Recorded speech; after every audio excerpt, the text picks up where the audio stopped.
1936. Fall asleep to hilarious history, sovereign scandals, and spectacular ironies. Written and narrated in the style of Mark Twain. This book is factually accurate and edited by a human. Copyright 2026, James Henderson. Chapter 1.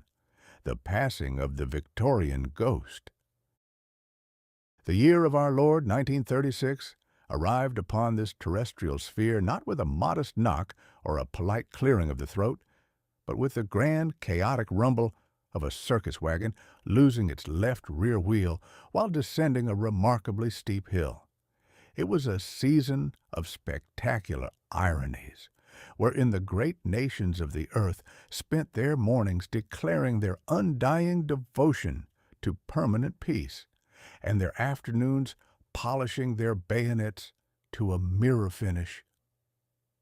Humanity, having triumphed over the wilderness by paving it over with asphalt, now found itself in the curious position of a man who has successfully climbed to the very top of a flagpole only to discover there is absolutely nothing to do up there but slide back down or freeze to death. To understand the peculiar disposition of the world at this hour, one must cast a cold, inquiring eye across the Atlantic to that grand, fog-bound island where the British Empire, an institution that had spent 3 centuries collecting continents the way a lonely spinster collects porcelain cats, found itself staring into the bedroom windows of Sandringham House. For it was there, in the bitter chill of January, that the old king, George V, lay dying. Now, King George was the very embodiment of what the world used to call stability, a virtue that has since been entirely replaced by speed and noise. He was a man of the previous century, a Victorian ghost, who had somehow survived 40 years past his proper epoch by the simple expedient of refusing to acknowledge that the world had changed. He possessed a beard of geometric precision, a temperament that resembled a fairly reliable grandfather clock, and a profound, immovable conviction that the highest purpose of the human race was to dress for dinner and stand up straight when the national anthem was played. For 25 years he had sat upon the British throne, looking exactly like a king ought to look, solid, slightly bored, and thoroughly anchored to the floor by the sheer weight of his own dignity. The British public loved him with that strange, unreasoning affection that people usually reserve for old stone walls or particularly large oak trees. He didn't say much, and when he did speak, it was usually to express his deep dissatisfaction with the way the younger generation was wearing its trousers. But he represented the old order, the comfortable delusion that as long as the British Navy possessed enough coal and the king possessed enough metals, the sun would never dare to set on the Union Jack. But by the middle of January, the royal machinery was grinding to a halt. The royal physicians, gentlemen of immense gravity and even more immense collars, gathered in the hallways to whisper in that peculiar medical Latin which translates roughly to the fact that they have absolutely no idea what to do next. The bulletins issued to the public grew increasingly poetic and decreasingly informative, culminating in that immortal phrase which deserves a place on the tombstone of the British Empire itself. The king's life is moving peacefully towards its close. It was a magnificent piece of prose. It suggested that death was not a grim business of gasping for air and rattling pipes, but merely a polite, aristocratic stroll through a well-manicured garden. The British public, hearing this, immediately put on their bowler hats, grabbed their umbrellas, and went to stand in the freezing rain outside the palace gates, which is the traditional English method of showing deep emotional distress. When the old king finally breathed his last, a great shudder ran through the realm. It wasn't just that a man had died, it was that the final anchor holding the 20th century to the 19th had been dragged from the mud. The Victorian Ghost had finally left the premises, and the keys to the entire global enterprise were handed over to his eldest son, a gentleman known to the world as Edward the Eighth, but known to his intimate acquaintances and to a large number of very expensive tailors simply as David. Now, the passing of a crown from a father to a son is supposed to be an occasion of solemn majesty, a grand relay race where the baton of sovereignty is handed over without the dropping of a single stitch. But in this instance, the baton was handed to a young man who seemed to think a throne was merely a convenient place to park a hat between social engagements. King Edward the Eighth was, to put it mildly, a modern prince. Now, modern is a word that should always be used with a great deal of caution, like fresh fish or honest politician. In the case of the new king, it meant he was 41 years old, but possessed the intellectual permanence of a schoolboy on his summer holidays. He was remarkably handsome, in a fragile, boyish sort of way that made elderly ladies want to feed him soup, and young ladies want to do things that were entirely unmentionable in polite Victorian society. He had spent his youth traveling the globe as the Prince of Wales, acting as a kind of traveling salesman for the British Empire, a task he performed with a great deal of charm and an absolute minimum of mental exertion. The problem with the new king was not that he lacked intelligence, but that he possessed a fatal aversion to being bored. And in the business of monarchy, boredom is the primary qualification for the job. A proper king should be perfectly content to sit for 7 hours under a heavy gold crown while receiving delegations of retired tax collectors from Leeds. He should find a profound spiritual joy in laying the cornerstone of a municipal laundry in Nottingham. Old King George had been a master of this dull art. He could look at a map of Saskatchewan for 40 minutes without showing a single sign of human consciousness. But Edward was a creature of the jazz age. He liked his music fast, his cocktails cold, and his evenings spent in the company of people who had earned their money last Tuesday rather than 300 years ago. He found the ancient rituals of the court to be an intolerable nuisance. When the Prime Minister, Mr. Stanley Baldwin, a man who looked as though he had been carved out of a very solid block of English turnip, brought him the state papers to sign, the new king was often found to be entirely unavailable because he was out in the garden learning the latest American dance steps or testing the suspension on a new German motor car. The traditionalists of the British establishment looked upon this spectacle with a horror that words can scarcely describe. They saw the grand fabric of the monarchy being unraveled by a prince who preferred a double-breasted lounge suit to the ceremonial robes of the Garter. They whispered in the clubs of Pall Mall that the young king was unsteady. They noted with grave alarm that he had already begun to look at the royal budget with the eye of an efficiency expert, wondering aloud why the palace required 34 men whose sole occupation was to look after the royal clocks. This was the true tragedy of the situation. A king who is wicked can be managed.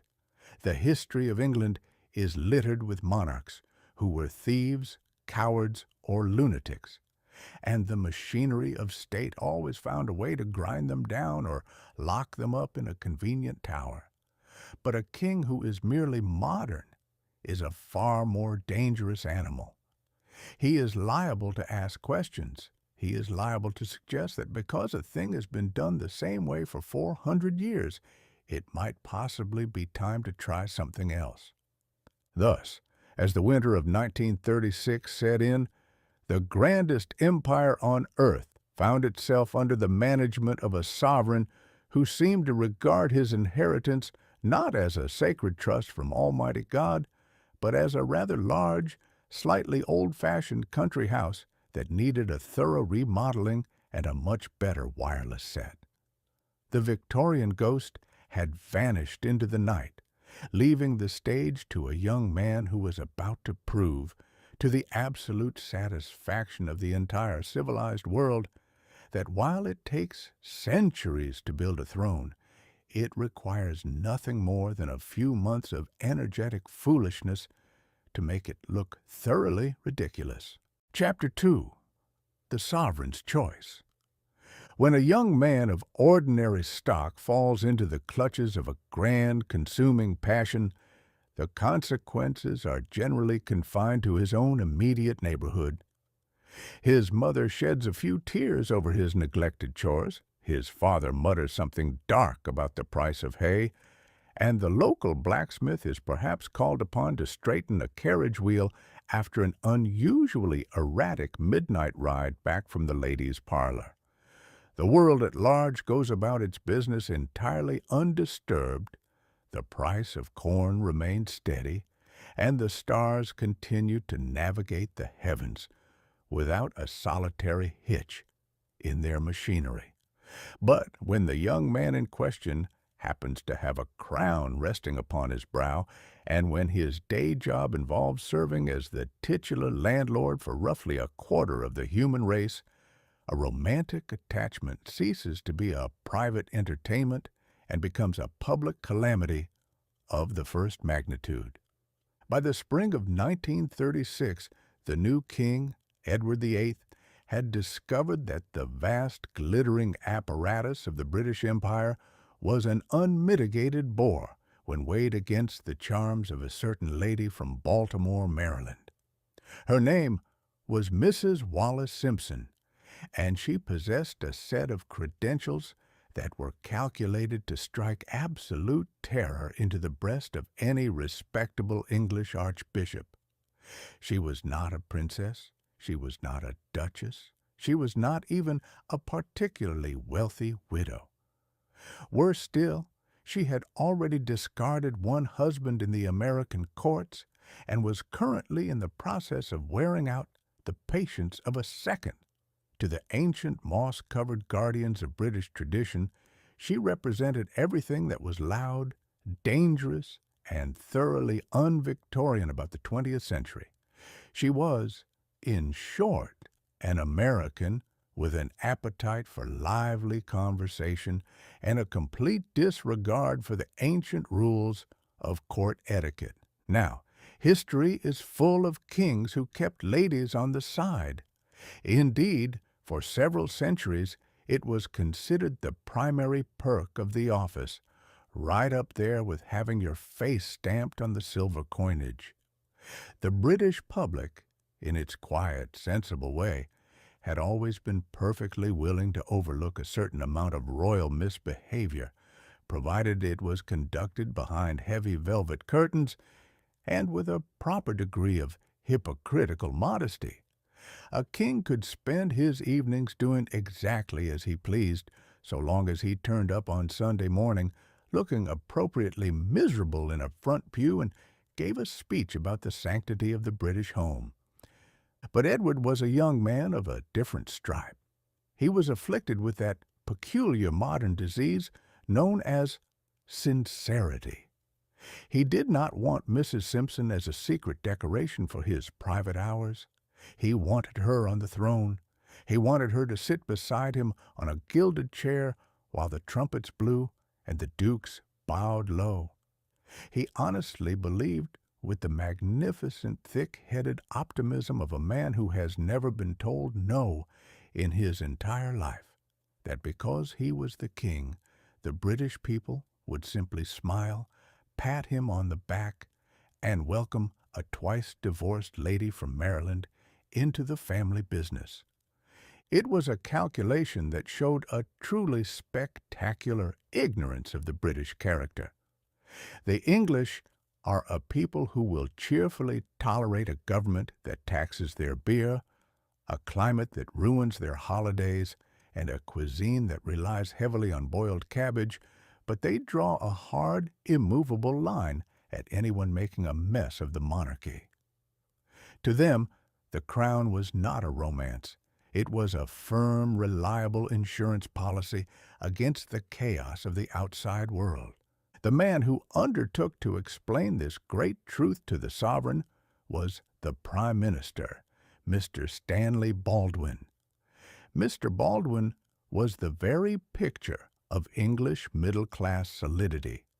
He wore heavy woolen suits that looked as though they had been woven from the coats of particularly sensible sheep. He smoked a briar pipe with a deliberate slow-motion intensity that suggested he was thinking deep thoughts, even when he was merely wondering what his wife was making for tea. He was a master of the art of doing nothing at all until it was absolutely impossible to do anything else, at which point he would step forward, look thoroughly exhausted, and do the only thing that could possibly be done. Mr. Baldwin began to pay regular visits to the King's country house, Fort Belvedere, a place that had been transformed from an ancient royal fortress into something resembling an expensive American country club, complete with a swimming pool and a cocktail shaker that was never allowed to grow warm. There, over tea and cucumber sandwiches, the Prime Minister and the King engaged in a long, polite duel that would decide the fate of an empire.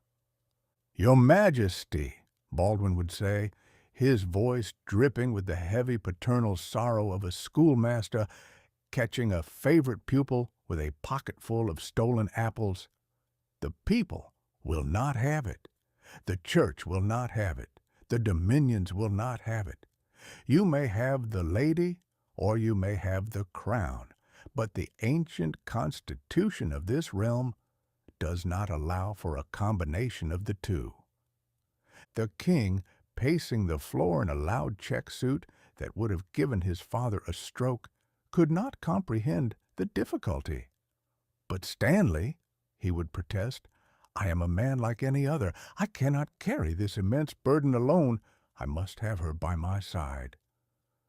"A king," Baldwin replied between slow puffs of his pipe, "is precisely the one man in the world who is not allowed to be a man like any other. That is the whole point of the arrangement. We pay you a very large salary, we build you large stone houses, and we stand up when you enter the room, on the strict understanding that you do not behave like an ordinary human being." While this quiet debate was being conducted behind the closed doors of the royal lodges, the British press maintained a silence that was one of the grandest triumphs of conspiracy in the history of journalism. Every newspaper editor in Fleet Street knew exactly what was going on. They had drawers full of photographs showing the King and Mrs. Simpson looking remarkably cozy on a yacht in the Mediterranean. But they printed not a single word. They believed, in their immense wisdom, that if they simply ignored the matter, the king would eventually grow tired of his American plaything and return to the proper business of shooting pheasants and inspecting regiments. Across the Atlantic, however, the American newspapers suffered from no such professional modesty. They treated the entire affair as the greatest theatrical entertainment since the invention of the circus. Headlines screamed of the Yankee Queen, who was about to capture the British throne, and columns were filled with daily speculations regarding the lady's wardrobe, her favorite recipes, and the exact manner in which she had managed to turn the head of the world's most eligible bachelor. Bundles of these American papers arrived in London by every ocean liner, and while the general public remained blissfully ignorant, the members of Parliament and the high officials of the court read them with a horror that made their morning tea taste like vinegar. By the autumn of 1936, the situation had become entirely unmanageable. Mrs. Simpson had secured her preliminary divorce in a sleepy provincial court, and the date for the king's coronation was rushing toward them like an express train on a single track. A choice had to be made, and it had to be made quickly. The king suggested various imaginative compromises. He proposed a morganatic marriage, an arrangement where Mrs. Simpson would be his wife but not the queen, and their children would have no claim on the inheritance. It was a very clever, continental sort of idea, the kind of thing that worked perfectly well in Vienna or St. Petersburg, where they change their governments every 3 weeks and don't think twice about it. But to the English mind, it sounded like a piece of sharp practice, a legal trick designed to let a man have his cake and eat it too, while the Archbishop of Canterbury was left holding the plate. Baldwin put the question to the cabinets of Canada, Australia, South Africa, and New Zealand, and from every corner of the globe the answer came back with the unanimous crushing weight of a falling anvil: no. Thus, the sovereign of the world's greatest empire found himself trapped in a corner of his own making. He had spent 41 years being pampered, flattered, and told that his every whim was a matter of national importance. Now, for the first time in his life, he was being asked to make a sacrifice, to choose between the ancient gilded chair of his ancestors and the conversation of an American lady from Baltimore. It was the ultimate royal convulsion, a spectacular irony, wherein the master of millions discovered that the one thing his wealth and power could not purchase was the right to live his own life according to his own fancy. Chapter 3. The Great Royal Flight. When a regular, everyday citizen decides that he has had quite enough of his employer's long hours, small pay, and general lack of appreciation, the process of separation is a delightfully simple affair. He merely waits until Friday afternoon, tells his foreman exactly what he can do with the company's tools, collects his envelope from the paymaster, and walks out into the sunshine a free man. The world does not skip a beat. The factory whistle blows on Monday morning just as it always did. Another man steps into the empty boots, and the universe continues to revolve without a single screech from its gears. But when the employee who wishes to hand in his 2 weeks' notice is the King of England, Emperor of India, and the chief human ornament of a global enterprise upon which the sun never dares to set, you cannot simply leave your keys on the dresser and walk out the back door. The machinery of state is not built for a resignation. It is built for a funeral. It knows exactly what to do when a monarch dies. You polish the black carriages, you put the trumpets to the lips, and you cry, "The king is dead, long live the king," with a magnificent, well-rehearsed sorrow. But when the monarch looks at his crown, scratches his head, and says, "On the whole, I think I would rather live in France with a lady," the entire constitutional apparatus of the British Empire suffers a complete and catastrophic nervous breakdown. By the early days of December 1936, the great wall of silence that the British newspapers had so carefully constructed around the royal romance finally collapsed under the weight of its own absurdity. A provincial bishop, who later claimed he was only talking about the king's church attendance, let slip a few sharp remarks regarding the sovereign's lack of spiritual grace. It was the only spark Fleet Street needed. Within 24 hours, the news burst upon the British public like a thunderstorm in a poultry yard. Every householder from Land's End to John O'Groats opened his morning paper to find that while he had been quietly paying his taxes and worrying about the price of coal, his king had been preparing to marry an American lady who was twice acquainted with the divorce courts. The shock was profound. Millions of respectable citizens who had spent their lives believing that the royal family was a sort of divine Sunday school class that had been blessed with a very large house, were suddenly forced to realize that they were living in the middle of a 3-volume romantic novel of the most scandalous variety. At Fort Belvedere, the king was rapidly running out of both time and friends.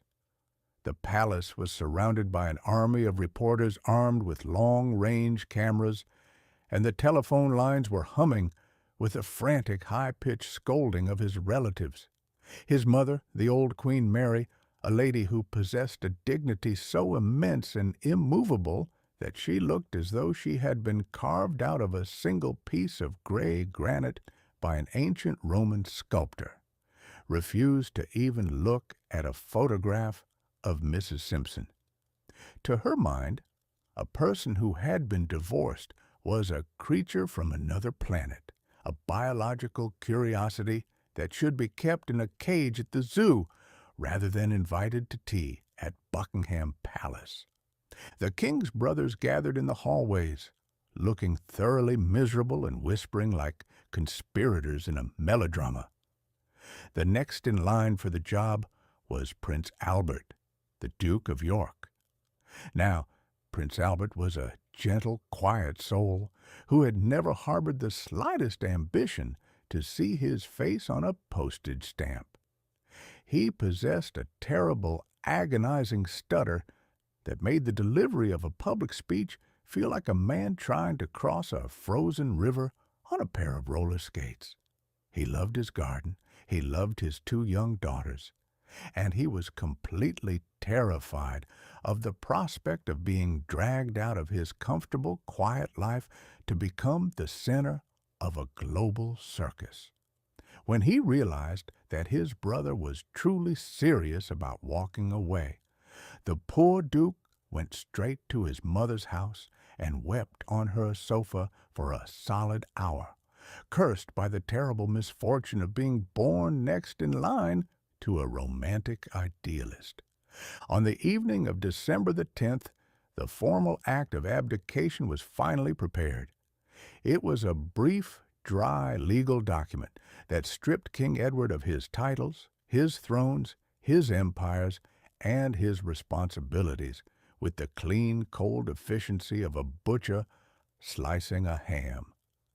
The king sat at his desk, picked up his pen, and signed his name to the instrument of his own destruction, while his 3 brothers stood by in the firelight, looking as solemn as a jury at a hanging. With a few strokes of ink, the master of millions became a private gentleman again, possessing nothing but a very large bank account and an absolute certainty that he would never be allowed to visit his homeland again without a special permit from the new management. The next night, the former king took to the airwaves to explain his behavior to the bewildered millions he had just abandoned. The British Broadcasting Corporation, an institution that usually treated the microphone with the religious reverence due to a cathedral altar, hooked up its wires to a small room in Windsor Castle. The entire world fell utterly silent to listen, from the crowded pubs of London to the lonely sheep stations of Australia, and into the comfortable parlors of America, where the citizens were enjoying the whole show with a bowl of popcorn, the voice of the man who had been Edward the Eighth came through the ether. "You must believe me," he said, his voice sounding thin and tired, like a gramophone needle that had been used once too often, "when I tell you that I have found it impossible to carry the heavy burden of responsibility and to discharge my duties as king as I would wish to do without the help and support of the woman I love." It was a magnificent piece of theater. It was the first time in the history of the world that a great monarch had gone on the radio to confess that he was thoroughly henpecked by a lady from Maryland. The romantic souls of the world immediately burst into tears, declaring that it was the greatest love story since Romeo and Juliet, completely overlooking the fact that Romeo did not have to leave 40 million subjects in a legal ditch to satisfy his affections. The more sensible portion of the populace, however, simply shook their heads and wondered how a man who had been given everything the world could offer could throw it all into the river for the sake of a lady's conversation. No sooner had the echo of his speech died away than the British establishment began to move with a speed that was entirely unnatural for a collection of gentlemen who usually took 3 weeks to decide on the color of a new carpet. They wanted the old king off the island before the milkman arrived the next morning. A destroyer of the Royal Navy was ordered to wait at Portsmouth, its engines turning over in the dark, ready to carry the romantic exile across the English Channel into that permanent twilight world of expensive hotels, golf courses, and polite obscurity that awaits all retired royalty. Meanwhile, the servants at the palace were already scrambling up into the attic to look for a quieter, less complicated brother to take over the family business. They found the poor, stuttering Duke of York, dusted him off, told him to stop weeping, and informed him that he was now King George VI. The tailors were summoned in the middle of the night to alter the sleeves on the coronation robes. The coin makers were instructed to start stamping the new face from the opposite profile, and the Prime Minister, Mr. Baldwin, went to bed with the profound satisfaction of a man who has successfully removed a dangerous firecracker from the parlor and tossed it safely into the neighbor's garden. The great royal flight was completed. The grand British establishment had survived its worst fright since the days of Napoleon, and the 20th century resumed its march, having successfully proven that while love may make the world go round, it must never be allowed to interfere with the proper operation of the British Empire. Chapter 4. The Master of the Airwaves. While the fine gentlemen of Great Britain were busy upending their ancient monarchy to escape the conversational charms of a lady from Baltimore, the citizens of the United States were occupied with a grand political circus of their own design. It is a peculiar characteristic of the American Republic that every 4 years it feels an uncontrollable urge to assemble its population, beat upon thousands of tin pans, wave an infinite quantity of colored bunting, and engage in a ferocious months-long debate regarding which particular citizen should be given the privilege of residing in the White House and being thoroughly blamed for the weather. By the autumn of 1936, this great national convulsion had reached its peak, and the man who currently held the lease on that executive mansion was a gentleman by the name of Franklin Delano Roosevelt. Now, Mr. Roosevelt was a political creature of a completely new and terrifying variety. To the old-school politicians of the previous century, Men who believed that a successful campaign required a voice like a foghorn, a face like a tombstone, and the capacity to stand on the back of a railway car for 6 hours while shouting about the tariff until their collars melted. Roosevelt was an absolute revelation. He did not shout. He did not sweat. He did not threaten the Almighty or shake his fist at the clouds. Instead, he simply sat down in a comfortable armchair, lit a cigarette in a remarkably long and jaunty bone holder, smiled a smile that could have melted a glacier, and allowed the new miracle of the radio to carry his personality directly into the parlors of 30 million people. They called these performances his fireside chats, which was a piece of promotional genius that deserves to be studied by every horse trader from Maine to California. The name suggested that the President of the United States had dropped everything he was doing, walked into your specific farmhouse, pulled up a three-legged stool by your specific wood stove, and was currently engaged in sharing a confidential piece of gossip about the price of hogs. In reality, of course, the president was sitting in a room surrounded by 25 sweaty newspaper reporters, 3 engineers covered in grease, and a small mountain of electrical batteries that hummed like a nest of angry hornets. But the magic of the airwaves didn't care a whit about the reality. When that voice came out of the little wooden box on the kitchen shelf, warm, smooth, and rich as a cup of maple syrup, the average citizen entirely forgot that this was a wealthy aristocrat from the banks of the Hudson River who had never chopped a cord of wood or dug a ditch in his entire life. He felt, with a profound and immovable certainty, that Frank was his personal friend and that Frank was staying up late specifically to make sure the bank didn't take the farm. This was a matter of considerable importance in 1936, because for the previous 3 years, Mr. Roosevelt had been conducting a series of grand laboratory experiments in national recovery that had turned the entire structure of American government completely inside out.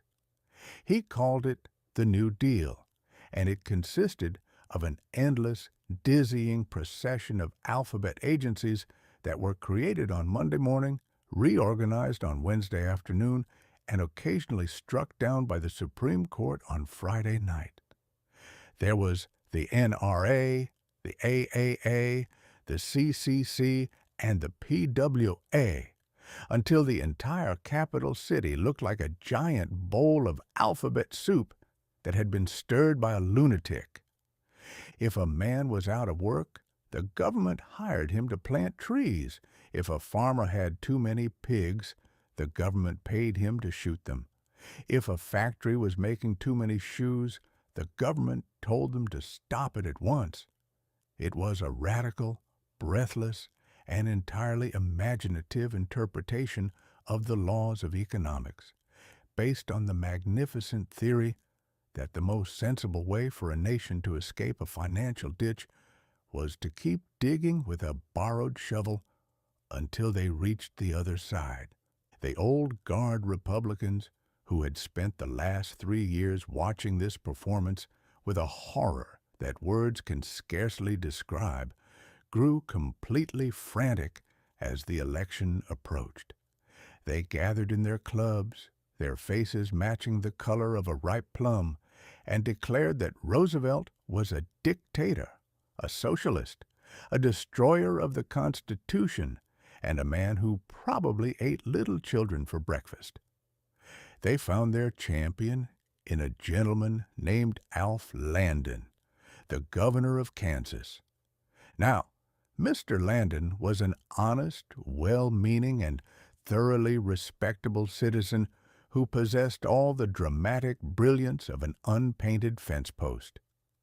His chief qualification for the presidency appeared to be that he was from Kansas, a state that is famous for its wheat, its flat scenery, and its complete lack of surprises.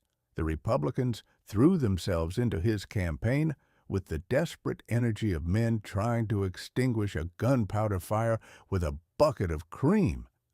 They printed millions of sunflower badges, the emblem of the Kansas candidate, and filled the air with long, complicated speeches about balancing the budget, reducing the debt, and returning to the golden days of the previous decade when everything was simple and nobody had any money. But trying to defeat Franklin Roosevelt with Alf Landon was like trying to stop an express locomotive by throwing a head of lettuce at it. Landon's radio voice sounded like a man reading a hardware catalog in a dark room during a toothache. Whenever he began to speak about the gold standard, the listener found his hand straying naturally toward the dial, searching for a lively jazz band or an account of a baseball game. As the campaign entered its final weeks, the literary authorities of the nation decided to settle the matter once and for all. A highly respected magazine called the Literary Digest, which had correctly predicted every presidential election since the days of the high-wheel bicycle, conducted a poll of immense proportions. They mailed out millions of postcards to people who owned automobiles and people who had telephones, asking them how they intended to vote. The answers came back by the truckload, and the editors of the magazine, after spending 3 weeks counting the papers with the solemn gravity of ancient Egyptian priests, announced to the world that Mr. Landon was about to win a spectacular, crushing victory that would send the New Deal into the dustbin of history. It was a magnificent piece of scientific calculation, completely untroubled by the fact that in the year 1936, the only people who could afford to own an automobile or pay for a telephone were the very people who hated Franklin Roosevelt with a holy passion. The millions of citizens who were currently living on government relief, working in the state forests, or hiding their last $5 under the mattress, didn't receive any postcards at all. But they did possess the right to vote. When the first Tuesday in November finally arrived, the populace marched to the polling booths in a great, silent army. By midnight, the grand political circus was over, and the result was something that made the Literary Digest look so thoroughly ridiculous that the magazine simply curled up its toes and died of embarrassment a few months later. Governor Landon did not win the presidency. In fact, he failed to win almost everything else. When the ballots were counted, it was discovered that the honest gentleman from Kansas had secured the votes of exactly 2 states, Maine and Vermont. The other 46 states had thrown themselves into the arms of the master of the airwaves with an enthusiasm that bordered on madness. It was the greatest political landslide in the history of the Republic. The next morning, Mr. Roosevelt sat in his office, his cigarette holder pointed toward the ceiling at a more perilous angle than ever, his magnificent smile entirely intact. He had convinced the American people that his grand experiments were well worth the price of admission for another 4 years. He had proven that in the modern world, a politician who knows how to talk to a typewriter is no match for a man who knows how to sing to a microphone. The old order had passed away, the airwaves had found their master, and the American citizens settled back into their chairs, perfectly content to let Frank keep digging the ditch on the strict understanding that he continued to call them his friends every Sunday night. Chapter 5. The Grand Theater of Berlin. If you ever wish to observe the most remarkable exhibition of human vanity ever assembled under a single celestial dome, I highly recommend you bypass the county fairs, the state capitals, and the various natural wonders of the world, and direct your gaze straight toward Berlin in the summer of 1936. The powers that held the reins in that city had decided that the Olympic Games, an ancient Greek invention intended to celebrate the temporary cessation of hostilities and the superior agility of the human calf, should be repurposed into a massive athletic advertisement for a pseudo-scientific theory regarding the inherent supremacy of their own bloodlines. It was, to put it plainly, the most elaborate stage-managed production in the history of the theater. The local authorities, who usually possessed the warmth of a frozen radiator, had spent months scouring the streets of Berlin, removing every sign of human imperfection. They scrubbed the sidewalks, painted the fences, and issued strict edicts forbidding the common populace from acting in their usual grumbling and disorganized fashion. They wanted the world to see a city that was not merely clean, but terrifyingly unnaturally perfect, a city where even the pigeons seemed to be marching in step, and the stray dogs had been trained to bark in a rhythmic, militaristic fashion.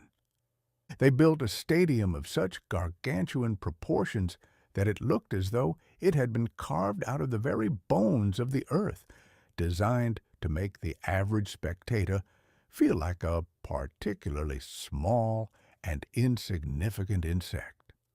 They decorated the walls with banners so immense they could have wrapped a small country in them, all emblazoned with symbols that were meant to convey a sense of eternal, ironclad destiny. It was a spectacle intended to convince the visiting nations that they were not merely attending a sporting event, but witnessing the dawn of a new, glorious, and entirely uniform civilization. The architects of this grand theater were convinced that nature itself was waiting with bated breath to acknowledge their superiority. They had spent years writing heavy, dusty volumes proving that there were certain types of human beings who were inherently designed to throw the discus, leap the hurdle, and sprint the 100-yard dash, and that these types were found exclusively within the borders of their own well-manicured pastures. It was an intellectual exercise that relied heavily on the belief that if you repeat a lie often enough and decorate it with enough gold braid and brass instruments, it will eventually lose its shyness and become the truth. The world's athletes arrived in Berlin, a collection of young men and women from every corner of the globe, looking somewhat bewildered by the sheer amount of saluting and goose-stepping that was required to get to the breakfast table. They were there to run, to jump, to swim, and to throw heavy metal balls as far as their lungs and their limbs would allow. They did not care much for the bloodline theories, being largely preoccupied with the state of their own hamstrings and the quality of the local sausages. The opening day was a piece of choreography that would have made a Russian ballet master weep with frustration. Thousands of performers moved in absolute terrifying unison, turning the field into a living tapestry of color and motion. The sun shone down upon the proceedings with a neutrality that was truly admirable, treating the visiting dignitaries and the common refreshment sellers with the exact same level of indifferent warmth.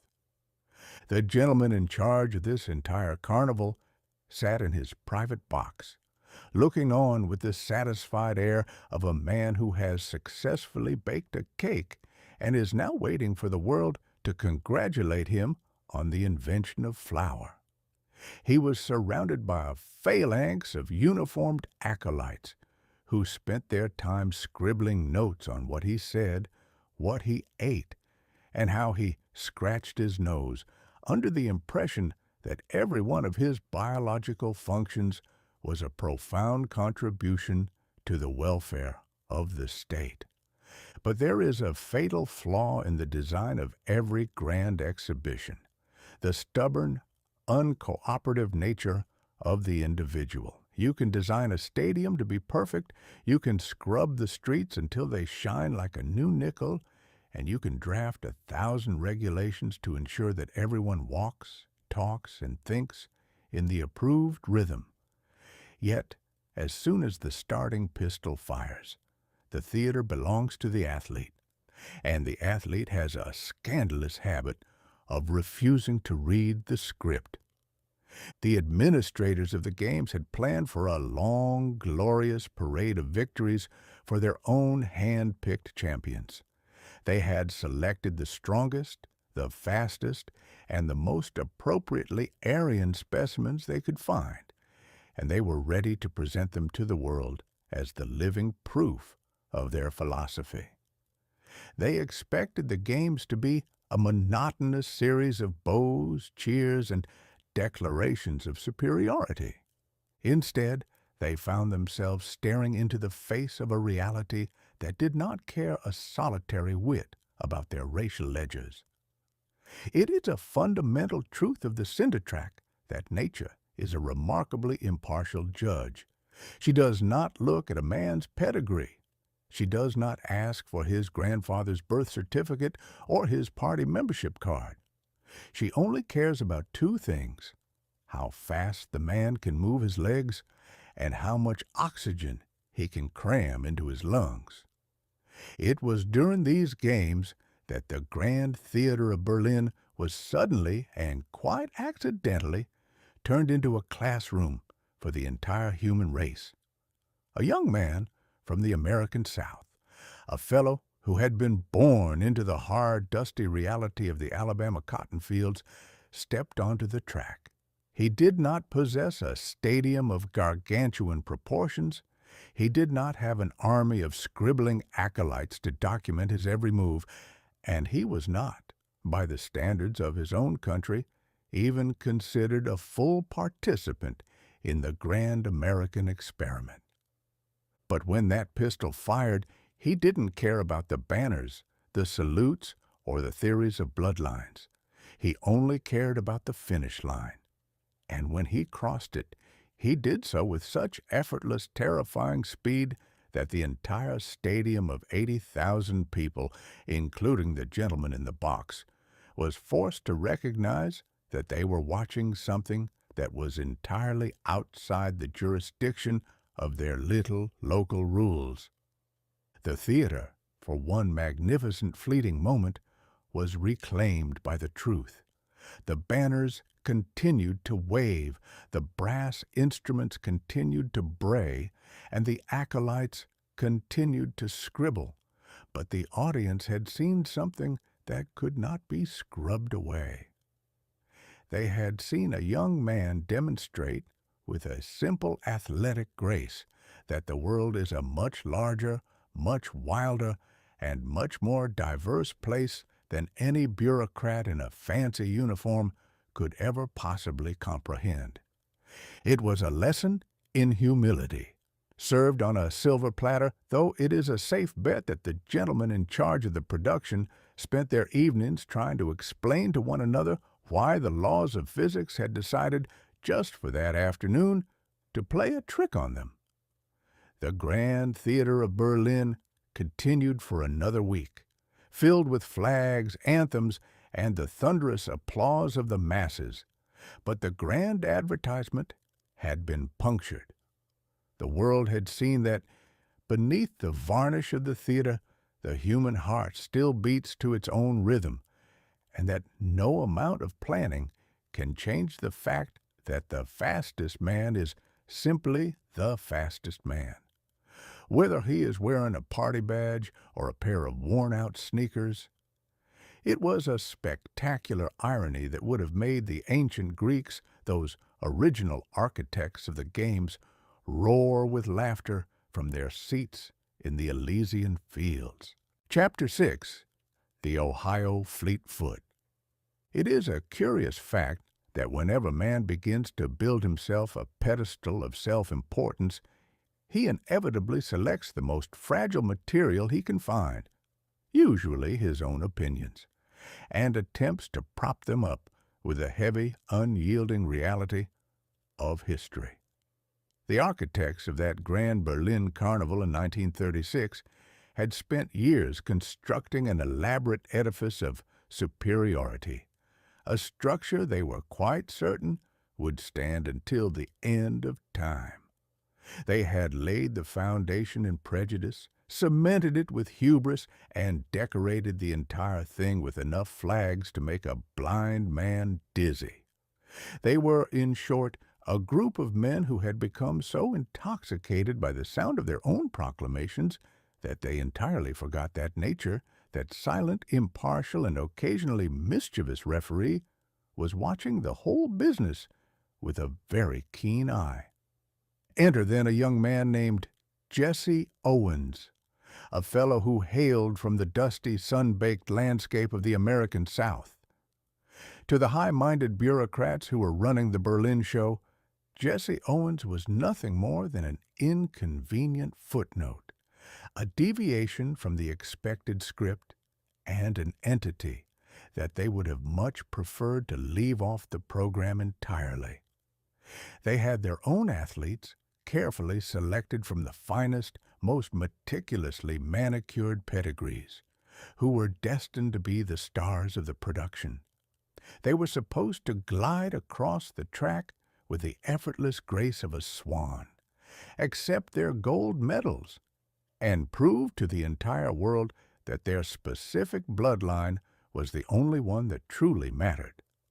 But Jesse Owens had not come to Berlin to validate anyone's theories, nor had he come to participate in a lecture on racial hierarchy. He had come to run, and he had come to jump, and he possessed the singular, uncomplicated ambition of a man who knows that the shortest distance between 2 points is a straight line covered at high speed. He was a quiet, modest fellow, the sort who, had he been sitting on your porch, would have been more likely to listen than to talk, and who would have been entirely unimpressed by the frantic scurrying of the international dignitaries. When he first stepped onto that gargantuan marble-cased stadium floor, the atmosphere was thick enough to cut with a dull knife. There were tens of thousands of people, most of them firmly convinced that they were witnessing the dawn of a golden age. There were men in stiff, uncomfortable uniforms who spent their afternoons measuring skulls and drawing charts, and who looked at Owens with the same sort of suspicious diagnostic interest that a veterinarian might accord a particularly healthy-looking stray dog. They were certain that their own heroes were destined to humble him, that the laws of nature were, in fact, on their side, and that the order of the world was about to be confirmed by the stopwatch. The 100-meter dash was the first act in the dismantling of their vanity. When the starter's pistol barked, that sharp electric sound that cuts through the bravado of the world like a razor through silk, Owens did not explode from the blocks with the desperate, flailing energy of a man trying to prove a point. He simply moved. It was a fluid, rhythmic, and devastatingly efficient motion, as if he were being pulled toward the finish line by an invisible, high-tension wire. He moved with the grace of a mountain cat and the speed of a summer gale, leaving his competitors, the very men who were meant to embody the supremacy of the age, looking as though they were attempting to sprint through a lake of molasses. By the time he breasted the tape, the stadium was silent. Not a polite, expectant silence, but a profound, hollow stillness, the kind that follows a lightning strike. The world's bureaucrats looked down at their ledgers, their pens hovering in the air, their brains struggling to reconcile the evidence of their eyes with the absolute certainty of their notes. They had spent years writing that this could not happen. They had spent decades asserting that the laws of biology were their personal property. And yet, there he was, the young man from Alabama, standing on the grass, catching his breath, and looking as if he had just finished a brisk walk to the post office. But one victory, the high-minded theorists reasoned, might be an accident, a fluke, an atmospheric anomaly. They retreated to their meeting rooms, drank their bitter coffee, and convinced themselves that the next event would set things right. Surely, in the long jump, the superior bloodline would reclaim its throne. They prepared their cameras, they polished their medals, and they adjusted their uniforms, confident that the interruption had passed. Owens returned to the track. He went through his motions with that same infuriatingly calm simplicity. He took his approach, he hit the board with the precision of a master watchmaker, and he launched himself into the air. He soared. He hung in the air for a second, a long, magnificent, suspended moment where the laws of gravity seemed to be debating whether or not they should enforce their own regulations. Before coming down well beyond the mark set by his rivals, he secured the gold, and then, as if to make absolutely certain that the lesson was not lost on the most dim-witted observer in the crowd, he did it again, and again, and yet again. He collected 4 gold medals, a haul that would have been impressive if he had been competing against an entire fleet of motorized chariots. He stood on the podium day after day while the anthems of his home country played, and he watched the faces of the men in the box. They were faces that were experiencing a rapid and painful education. They were seeing the dissolution of their elaborate theater. The man who had set out to advertise a pseudo-scientific dream was now forced to witness its evaporation in real time. It was a spectacular irony that bordered on the hilarious.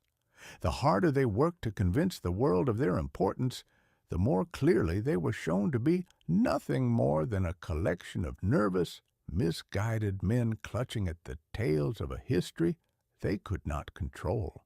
There is a lesson here, though it is one that the vanity of man is perpetually determined to ignore. It is the lesson that the world does not belong to the ideologue, the bureaucrat, or the man with the loudest, most expensive map. It belongs to the individual who possesses the courage to ignore the noise and simply do the work. Jesse Owens did not have to argue with the theory of supremacy. He did not have to write a single word in opposition to the ledger keepers. He simply outran them. He demonstrated that nature is the only authority that matters and that she has no use for, nor patience with, the petty, artificial boundaries that men draw upon the earth to comfort their own insecurities. When he finally left the stadium, the banners were still there and the flags were still waving, but the magic had departed from the theater. The people in the stands, the common folks, the shopkeepers, the farmers, the people who had come to watch a race, they had seen the truth. They had seen that a man's excellence is his own, that his stride is dictated by his heart and his lungs, and that all the gold in the world cannot purchase a single inch of advantage once the pistol fires. It was a quiet, crushing victory for common sense. And as for the men who had spent their lives measuring skulls and drawing charts, they went back to their offices and began to sharpen their pencils, desperate to explain why their beautiful, brittle theories had been so thoroughly pulverized by an Ohio youth who had simply wanted to run as fast as he could. They would go on writing their volumes and drawing their graphs for a while longer, but the foundation was cracked. The era of the grand delusion was already leaning heavily to the left, and it would not take much more than a strong, honest breeze to bring the whole ridiculous thing crashing down into the dust where it belonged. Chapter 7. The Leviathan of the Clouds. It is a curious and persistent failing of the human race that we are never quite satisfied with the ground beneath our feet. We have been endowed with sturdy legs, capable of carrying us across plains and over hills, and yet no sooner do we find ourselves with a moment of leisure than we begin to look upward with a covetous and dissatisfied eye. We have always envied the birds, mostly because they seem to get to their destinations without having to worry about road tolls, flat tires, or the tiresome necessity of stopping for directions. In the year 1936, this obsession with the heavens had reached a level of mechanical extravagance that would have struck our ancestors as nothing short of a fever dream brought on by a bad oyster. Enter, then, the Hindenburg. If one were to sit down and attempt to design the most preposterous method of transportation ever devised by the mind of man, one would likely stop short of building a giant silver cigar filled with enough explosive gas to level a village and sending it across the Atlantic Ocean. But the Germans, a people of immense technical proficiency and a complete lack of a sense of humor when it comes to engineering, did exactly that. They took a frame of duralumin, stretched a skin of fabric over it that was about as durable as a Sunday shirt, and filled the belly of the beast with hydrogen. Now, for those of my readers who slept through their chemistry lessons, a condition I've always found to be the most sensible state of mind for navigating the modern world, hydrogen is the lightest element in the universe. It is also, for reasons the good Lord probably keeps a secret to preserve the sanity of the populace, the most impatient element in existence.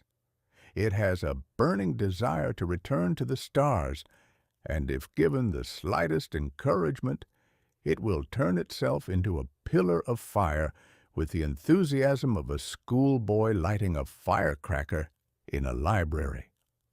The designers of the Hindenburg knew this, of course, but they operated under the same delusion that governs all of humanity. The belief that if you call a thing modern and paint it a very shiny shade of silver, the fundamental laws of physics will politely agree to step aside. They built the passenger quarters inside this gargantuan bladder, creating a floating palace that was, by all accounts, a marvel of mid-century opulence. Imagine, if you will, the experience of a passenger stepping onto this silver monster. You are hoisted into the sky, tethered to the clouds, suspended in a state of high luxury that makes the average steamship look like a floating cattle pen. You have a dining room, a lounge, and sleeping quarters that are, in theory, quite comfortable.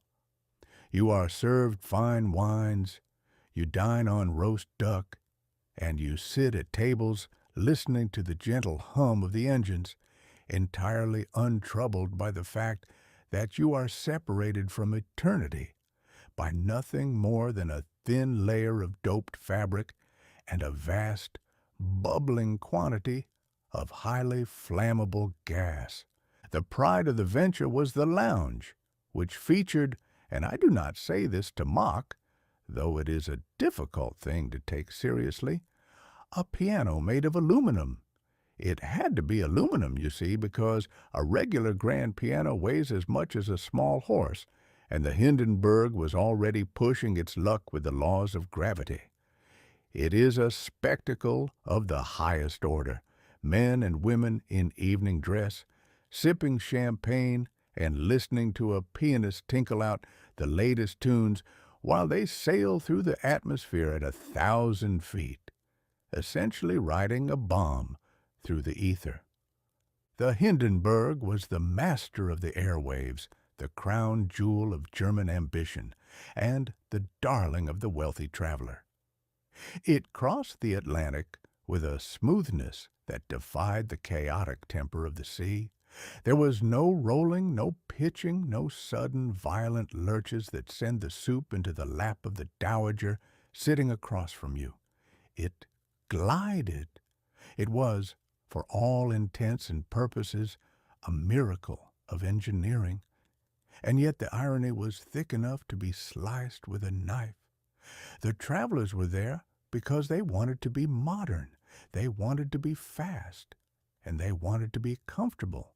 They were paying a small fortune to be part of the future, to be the pioneers of an age where travel would be as effortless as breathing. But the future, as it turns out, is a bit of a trickster. It sells you a ticket to the moon, but it neglects to mention that the staircase is made of matchsticks. Every flight was a performance of collective denial.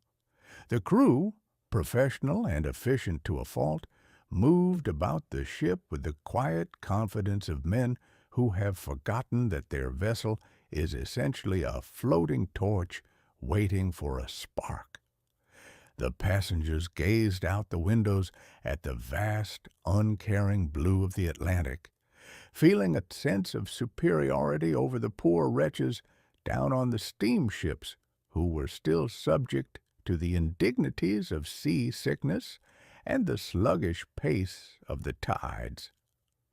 They looked at the Hindenburg and saw the triumph of man over nature. They saw the end of isolation, the end of the long, tedious crossing, and the beginning of a new era where distance was a relic of the past.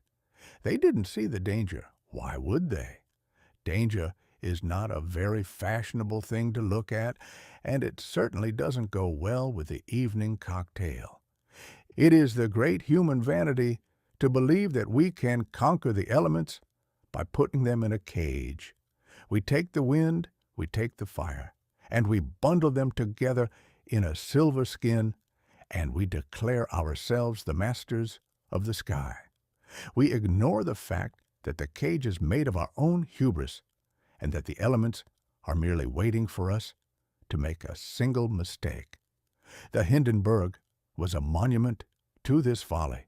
It was a silver whale swimming through a sea of air, and for a short shining moment in the year 1936, it convinced the world that it was a safe, sensible, and utterly revolutionary way to get from one country to another.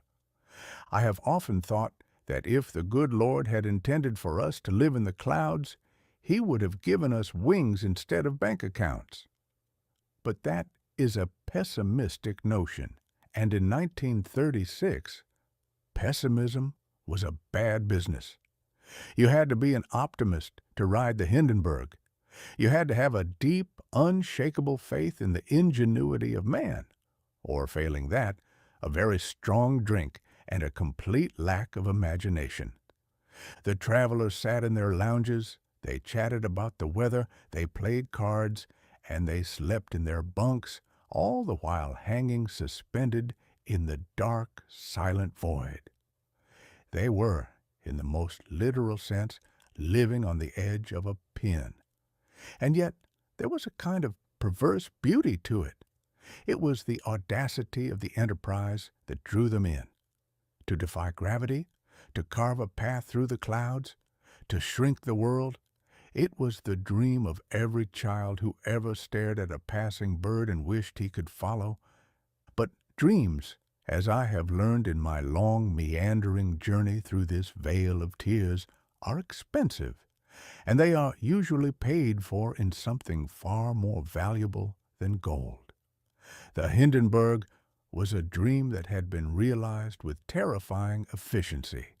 It was a machine that worked, a machine that crossed oceans, and a machine that made the impossible look like a casual afternoon in the park. The passengers who stepped onto the decks in 1936 were the lucky ones.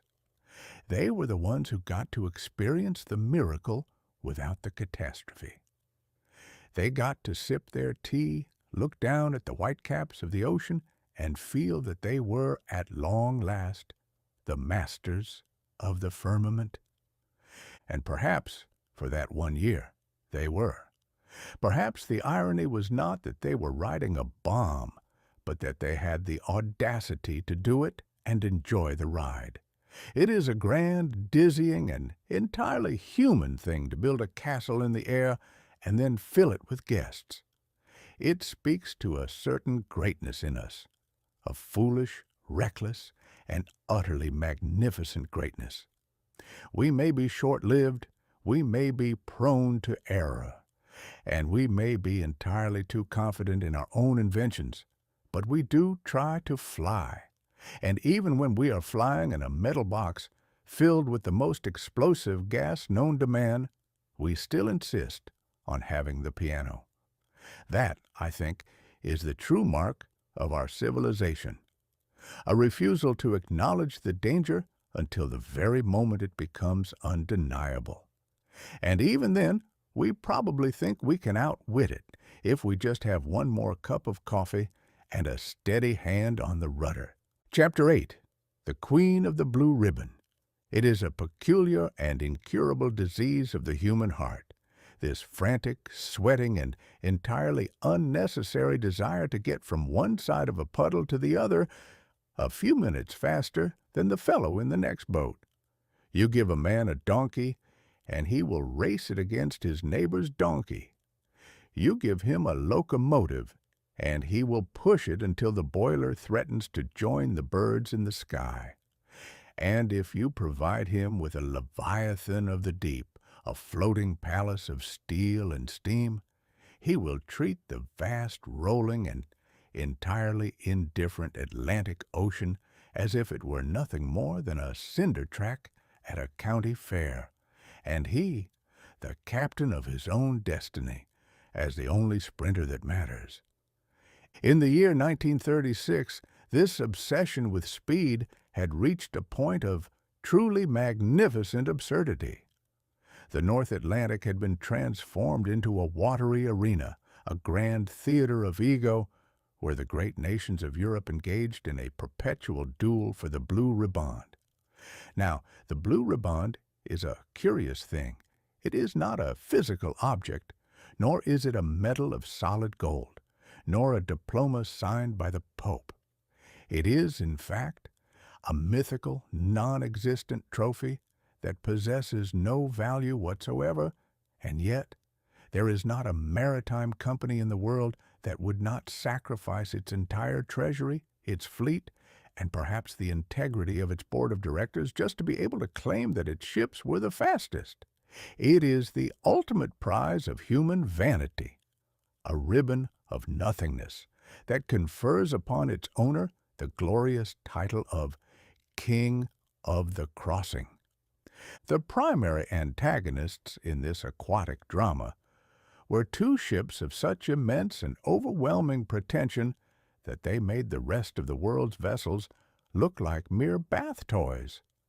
First, there was the Normandy, a French creation of such startling elegance that one might mistake it for an art gallery that had simply decided to put out to sea. It was draped in lacquer and glass, filled with mirrors that multiplied the egos of its passengers by a factor of 10, and it possessed a hull so sleek and slippery that it seemed to glide through the waves as if it were greased with butter. It was the dandy of the ocean, a ship that cared as much about the shade of its upholstery as it did about its engine temperature. And then there was the Queen Mary. The British entry in this contest was not a dandy. She was a battleship in drag. She was built with the heavy, stubborn, and thoroughly unshakable conviction that if you have enough steel, enough rivets, and enough British willpower, you can plow through anything the ocean decides to put in your path. She was a colossal, hulking, and undeniably magnificent piece of architecture. She vibrated with a subterranean power that could be felt in one's very marrow, a constant low-frequency hum that reminded every passenger, from the millionaire in the suite to the steward in the pantry, that they were being propelled by the raw, grinding fury of 80,000 tons of machinery. For years, the Normandy had held the record. She had swept across the Atlantic with the ease of a silk ribbon in a breeze, leaving the British captains to gnash their teeth, stomp their feet, and demand more coal from the furnaces. The Queen Mary was designed specifically to answer that challenge. She was built to prove that the British Empire was not just the master of the map, but the master of the motion. When the Queen Mary finally cast off her ropes and set her nose toward the horizon in 1936, the atmosphere aboard was thick with a competitive fever that bordered on the religious.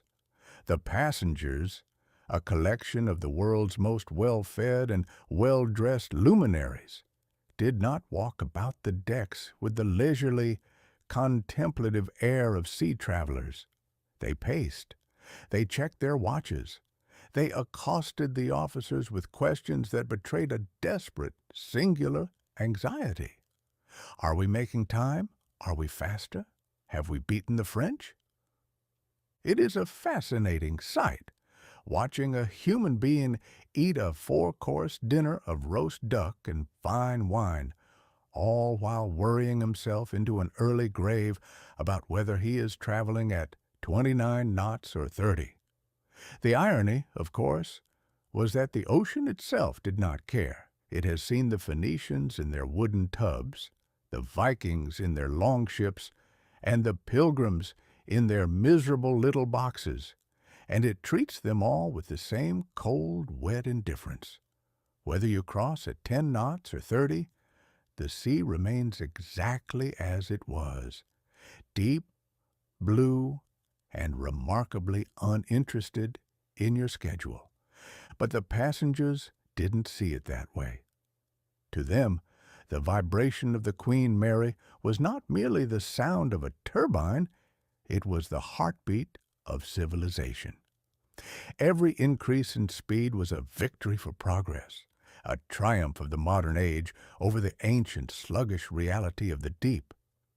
They took their tea in the grand ballroom surrounded by mahogany and brass, and they toasted their own magnificence, convinced that by arriving in New York a few hours earlier than expected, they were somehow shaping the future of the human race. The Queen Mary roared through the North Atlantic, her massive propellers churning the water into a frothing white wake that stretched back to the horizon like a scar on the face of the world.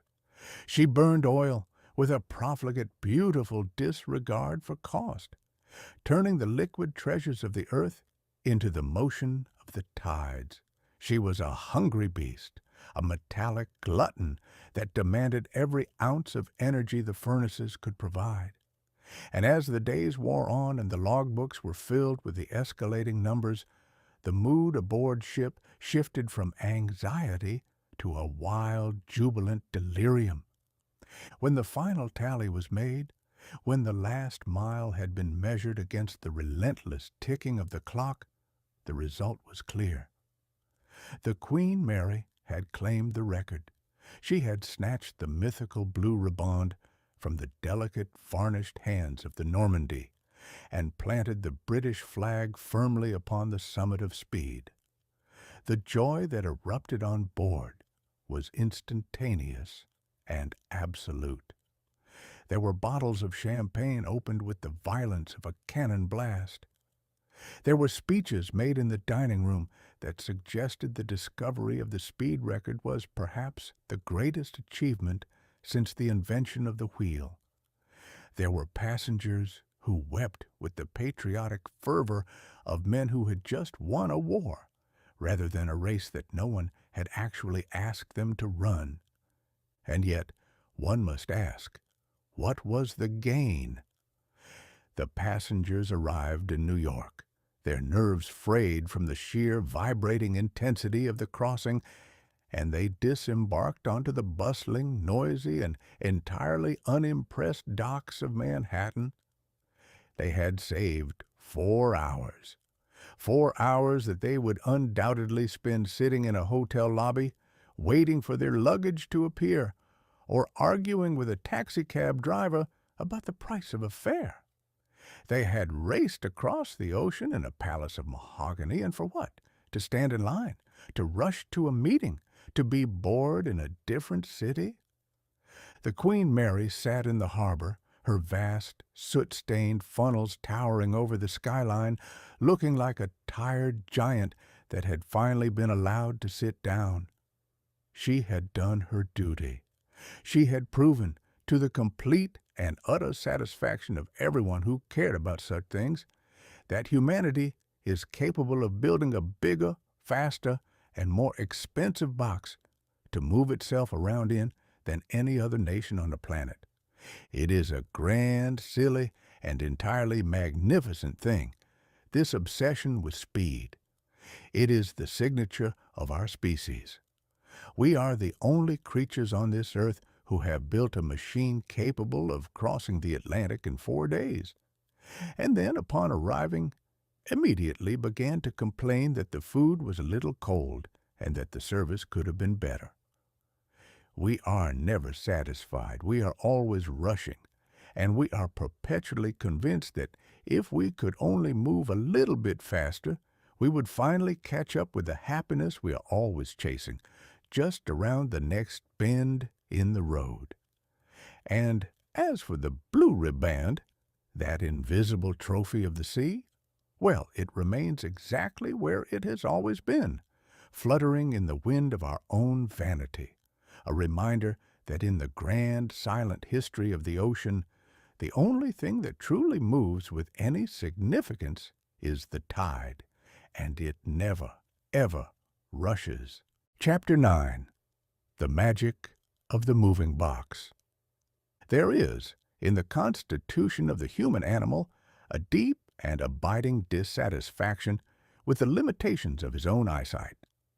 A man is born into this world with a view that is restricted to the 4 walls of his cabin, the rolling hills of his farm, or the bustling intersection outside his shop window, and for most of history he has been perfectly content to accept this as the boundary of his existence. He might occasionally climb a tall tree or a church steeple to gain a few yards of extra horizon, but he generally understands that what happens in the next county or across the ocean is none of his business. He is happy to let the world unfold in its own time, confident that if anything of truly monumental importance occurs, a war, a flood, or the return of the Messiah, someone will eventually ride into town on a lathered horse to tell him about it. But in the year 1936, the human race decided that this arrangement was no longer sufficient.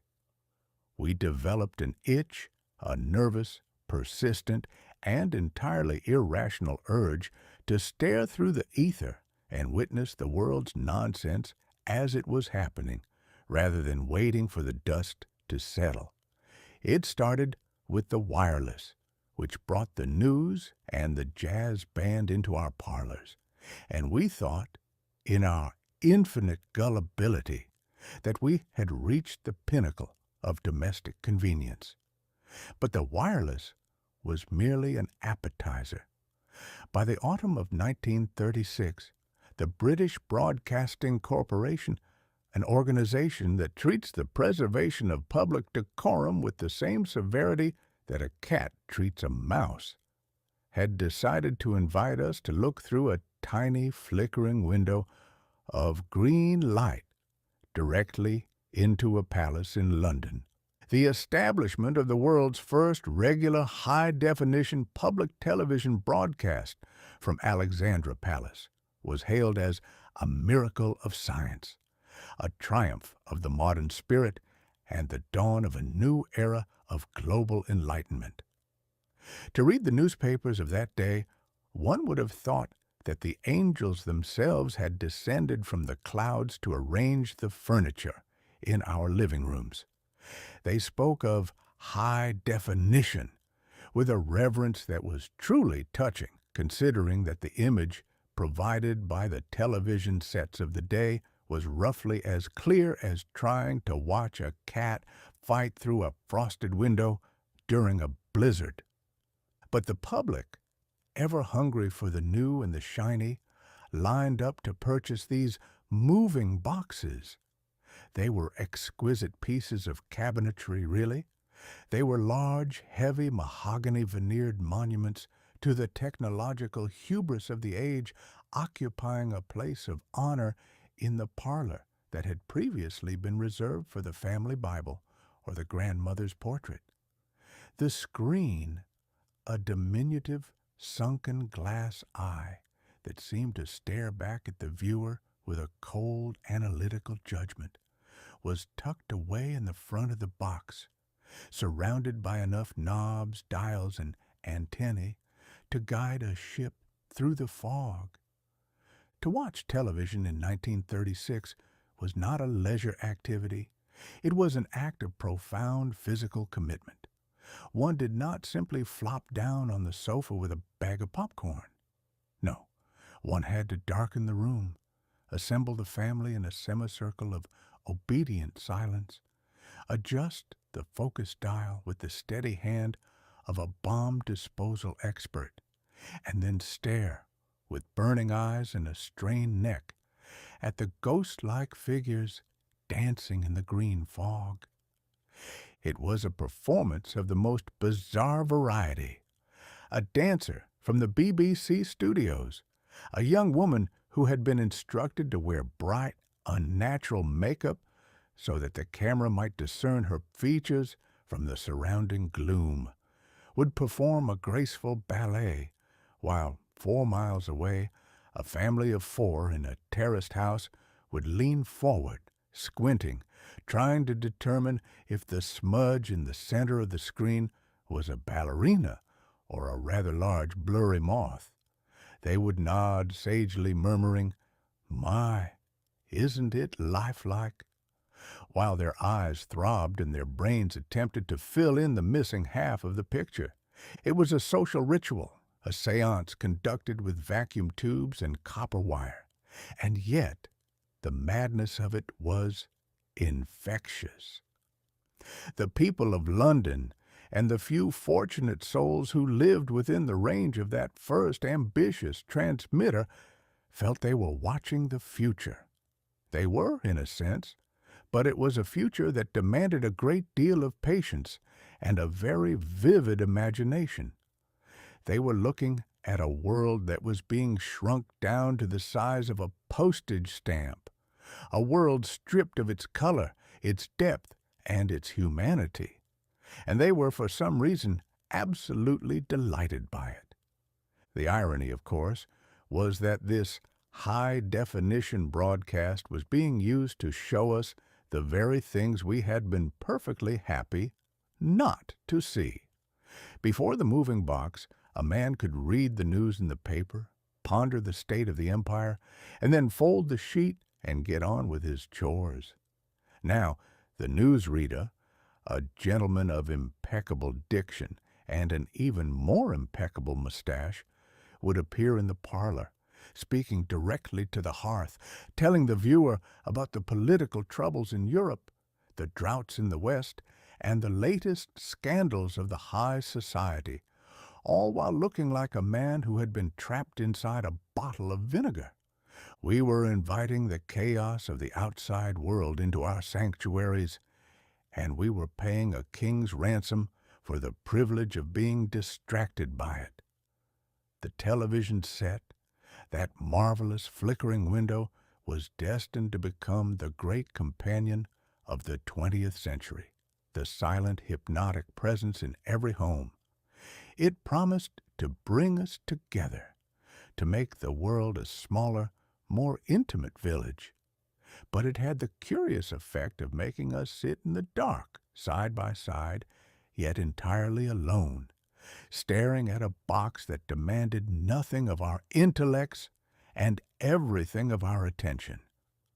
The intellectuals of the day, the fellows who write books about the destiny of man and the march of progress, heralded this as a victory for the common man. They argued that bringing the theater, the lecture, and the public event into the home would elevate the culture of the masses. They missed the mark entirely. The masses did not want to be elevated. They wanted to be amused, and the moving box, with its endless potential for light, color, and noise, was the most efficient amusement machine ever devised. It did not matter that the picture was blurry or that the green light gave everyone the complexion of a seasick sailor. It mattered that it moved. There is something inherently captivating about a light that dances, a flicker that holds the gaze. We are, by our nature, moths, and the television set was the most persistent, the most inescapable, and the most expensive lantern we had ever built. As the year 1936 wore on, the broadcasts grew in ambition. They attempted plays, they attempted concerts, and they attempted interviews, each one a testament to the ingenuity of the technicians and the endurance of the viewers. The technicians at Alexandra Palace worked with the frantic, sweat-drenched energy of men building a cathedral in a thunderstorm. They were inventing a language, a grammar of the screen, and they were doing it on the fly, with equipment that was held together by prayer and masking tape. And the public, bless their simple hearts, watched it all. They watched the flickering, grain-filled images of a puppet show. They watched the blurry, ghostly faces of the statesmen. They watched the strange, disembodied movements of the dancers. They were witnessing the birth of a new god, a god of light and shadow, a god that would eventually dictate what we wore, what we ate, and how we thought about the world outside our front doors.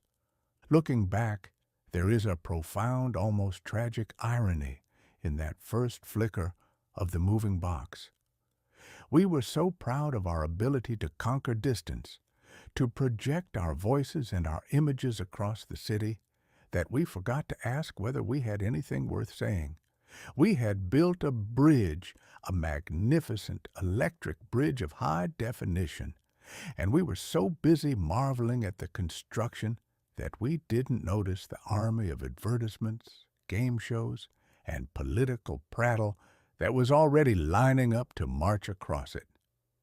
We had created a portal to the world, a mirror that could show us the far reaches of the globe, and we used it to stare at ourselves. It is a very human sort of folly, but a folly nonetheless. We had achieved the impossible, the miraculous, the dream of 1,000 years, and we had done it so that we might spend our evenings in a darkened room, squinting at a box, waiting for the newsreader's mustache to clear up. It was a spectacular beginning to a century that would become increasingly defined by its ability to broadcast its own confusion to the ends of the earth, one tiny, flickering frame at a time. And the most remarkable thing about it all, we were only just getting started. The box would get larger, the picture would get sharper, and the noise would get louder until we were entirely, irrevocably surrounded by the very thing we thought we were inviting into our homes for a brief, enlightening visit. Chapter 10. The Science of the Pocketbook. If you wish to see a man become truly agitated, you do not need to threaten his life, his property, or his good name. No, you need only tell him that his money, that flimsy ink-stained paper he carries in his pocket, is not the solid, unshakable bedrock he believed it to be. In the year of our Lord 1936, the entire civilized world was in the grip of a prolonged, agonizing, and thoroughly inexplicable financial fever. The Great Depression, as the historians would later call it, had settled over the globe like a particularly persistent fog, muffling the roar of industry and turning the high-spirited ambition of the 20s into the quiet, breadline reality of the 30s. People were walking about with their hands in their pockets, not because they were cold, but because they were empty, and they were looking for someone to explain why the world's machinery had suddenly decided to seize up. They wanted a doctor, a financial physician, who could prescribe a tonic to get the heart of commerce beating once more. And it was in this climate of desperate, hungry waiting that an English academic, a gentleman by the name of John Maynard Keynes, decided to release his latest contribution to the literature of human confusion, a dense, heavy, and grandiloquent volume titled The General Theory of Employment, Interest, and Money. Now, the title alone is enough to send the average sensible citizen fleeing into the night, and I suspect that was precisely the author's intention. It is the hallmark of the modern expert that he believes the truth of a thing is directly proportional to how difficult it is to read. If you can understand what a man is saying, you're likely to realize he is talking nonsense. If he buries his ideas under a mountain of jargon, statistics, and clauses that stretch from one end of the county to the other, you are forced to assume he is a genius, and you bow your head in shame. Mr. Keynes was a man of the university, a place where, as far as I can tell, the laws of gravity are frequently suspended in favor of the laws of probability, and where the price of a loaf of bread is a theoretical concept to be debated over sherry, rather than a daily struggle for existence. He possessed a mind that could dance around a complication like a mosquito around a porch light, and he looked at the world's economic catastrophe with the calm, detached interest of a man watching a game of chess. His theory, if I may strip away the lace and the velvet and get down to the brass tacks of the thing, was a revolutionary piece of tomfoolery. He looked at the wreckage of the global economy and declared that the reason everyone was poor was not because they had spent too much, or because the gods were angry, or because the banks were run by bandits, though all of these things may have played a part, but because they were not spending enough. It is a logic that would have made a Victorian shopkeeper drop his spectacles in horror. The traditional wisdom, the kind your grandfather would have drummed into your head with a hickory stick, was that if you have no money, you must tighten your belt, stay home, and save every copper until the sun comes out again. It was a sensible, stoic, and thoroughly depressing philosophy. Keynes, however, stood this on its head. He argued that if the nation is in a ditch, the solution is not to climb out by careful steps, but to keep digging. He proposed that the government, that great bumbling and usually incompetent behemoth, should borrow money it did not have, spend it on projects that may or may not be useful, and thereby prime the pump of the economy. It was the invention of the borrowed shovel. If the private citizens were too frightened to spend, the government would do it for them, hiring men to dig holes in the morning and fill them back up in the afternoon, on the theory that the act of moving dirt around would somehow create prosperity. It was, to put it mildly, an imaginative interpretation of reality.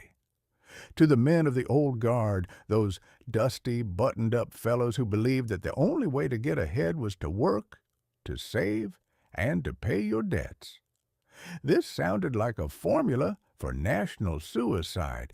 They cried inflation and bankruptcy and ruin. With the terrified fervor of men watching their house catch fire, they could not conceive of a system where you could pull yourself up by your own bootstraps by borrowing the money to buy the boots in the first place. But the world was tired of being sensible. Being sensible had left millions in the bread lines and factories standing silent, their smokestacks cold and accusing. When a man is starving, he is not interested in the fine points of financial theory. He is interested in the scent of soup. And Keynes, with his smooth Cambridge elegance, offered a way forward that did not require the painful grinding process of waiting for the market to heal itself. He offered a shortcut. He offered a miracle. He suggested that we could spend our way to wealth, that the debt of the state was merely a number on a ledger that didn't really matter, and that we could manage the tides of the economy with the same ease with which a gardener manages his flower beds. It was a seductive, intoxicating, and thoroughly dangerous idea. It appealed to the vanity of the politicians, who had always wanted an excuse to spend other people's money, and it appealed to the desperation of the populace, who wanted to believe that the bad times were merely a malfunction of the machine, rather than a punishment for our own gluttony.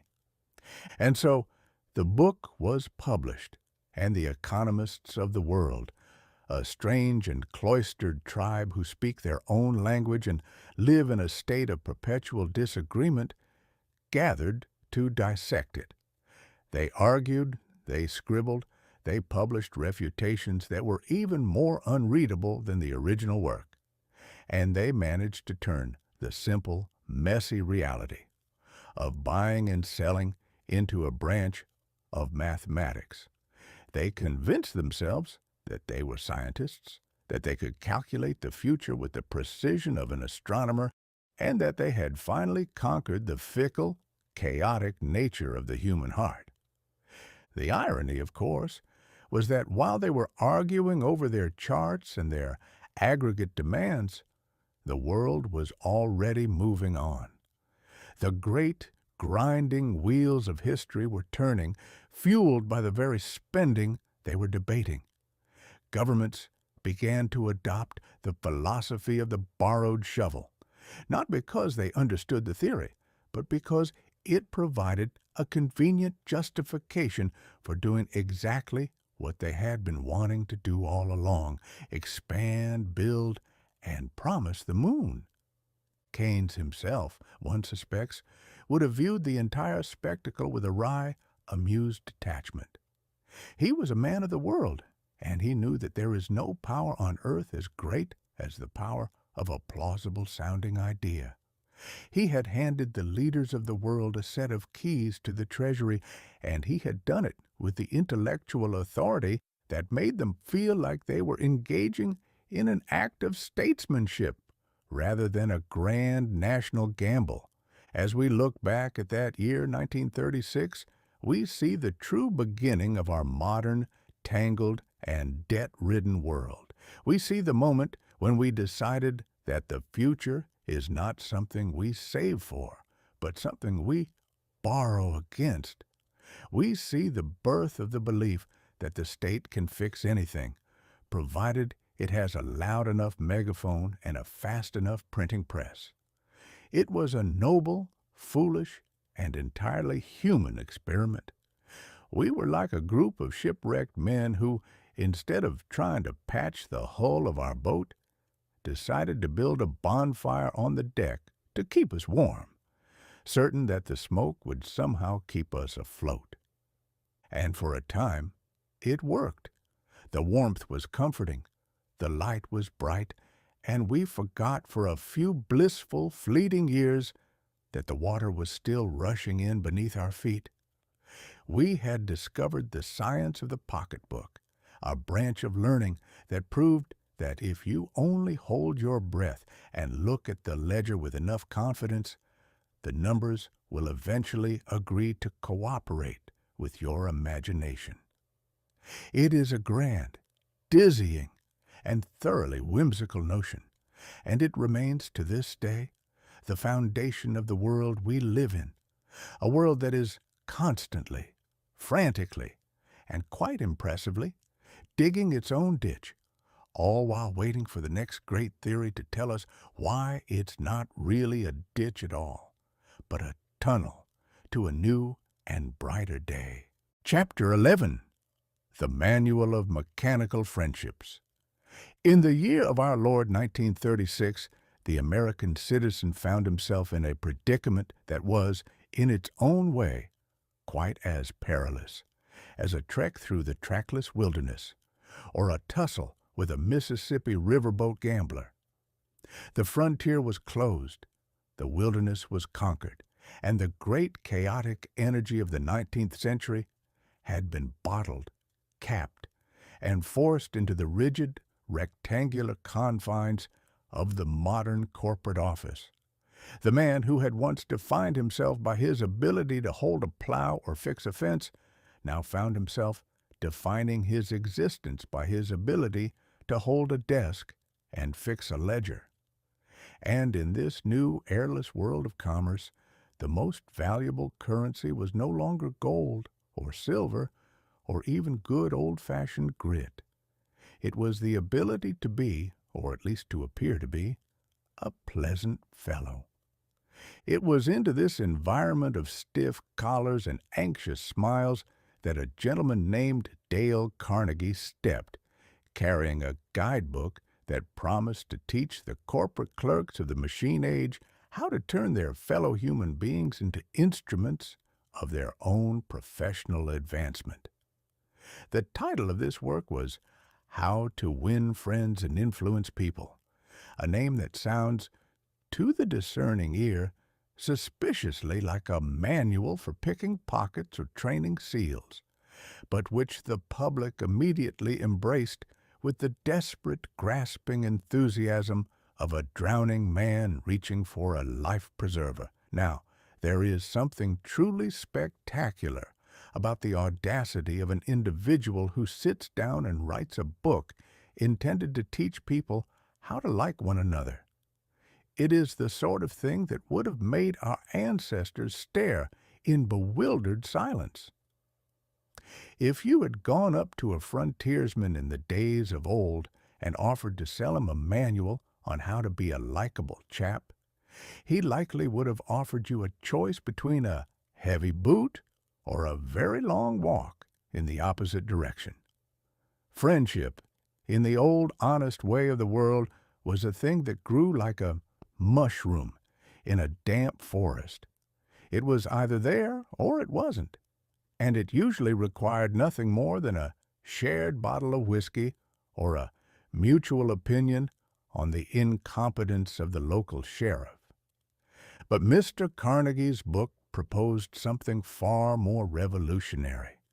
It proposed that friendship could be manufactured. It could be engineered. It could be, as the fellows in the factory might say, standardized for mass production.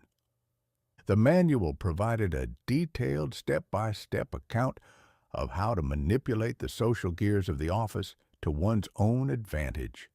It taught the clerk to smile, not a natural, spontaneous smile that comes from the heart, but a calibrated professional grimace that could be turned on like a desk lamp whenever a superior entered the room. It taught the aspiring salesman that the sweetest sound in the English language is the sound of one's own name, and therefore one should memorize the names of everyone from the office boy to the chairman of the board, and repeat them with the rhythmic regularity of a metronome. It taught the ambitious young man that if he wanted to influence a person, he must first listen with the intense, unblinking focus of a hawk stalking a field mouse, all while internally rehearsing his own sales pitch. It was, in effect, a textbook on the art of natural hypocrisy. It turned the most intimate of human behaviors, the sharing of a confidence, the offer of a kindness, the expression of an interest, into a series of tactical maneuvers. To read the book is to feel as though one is watching a master thief explain the anatomy of a lock. It is all about how to press the right levers, how to apply the right amount of pressure, and how to snap the tumblers into place so that the door swings open and the treasure is yours for the taking. The corporate masters of 1936 took to this philosophy with a fervor that would have made a missionary blush.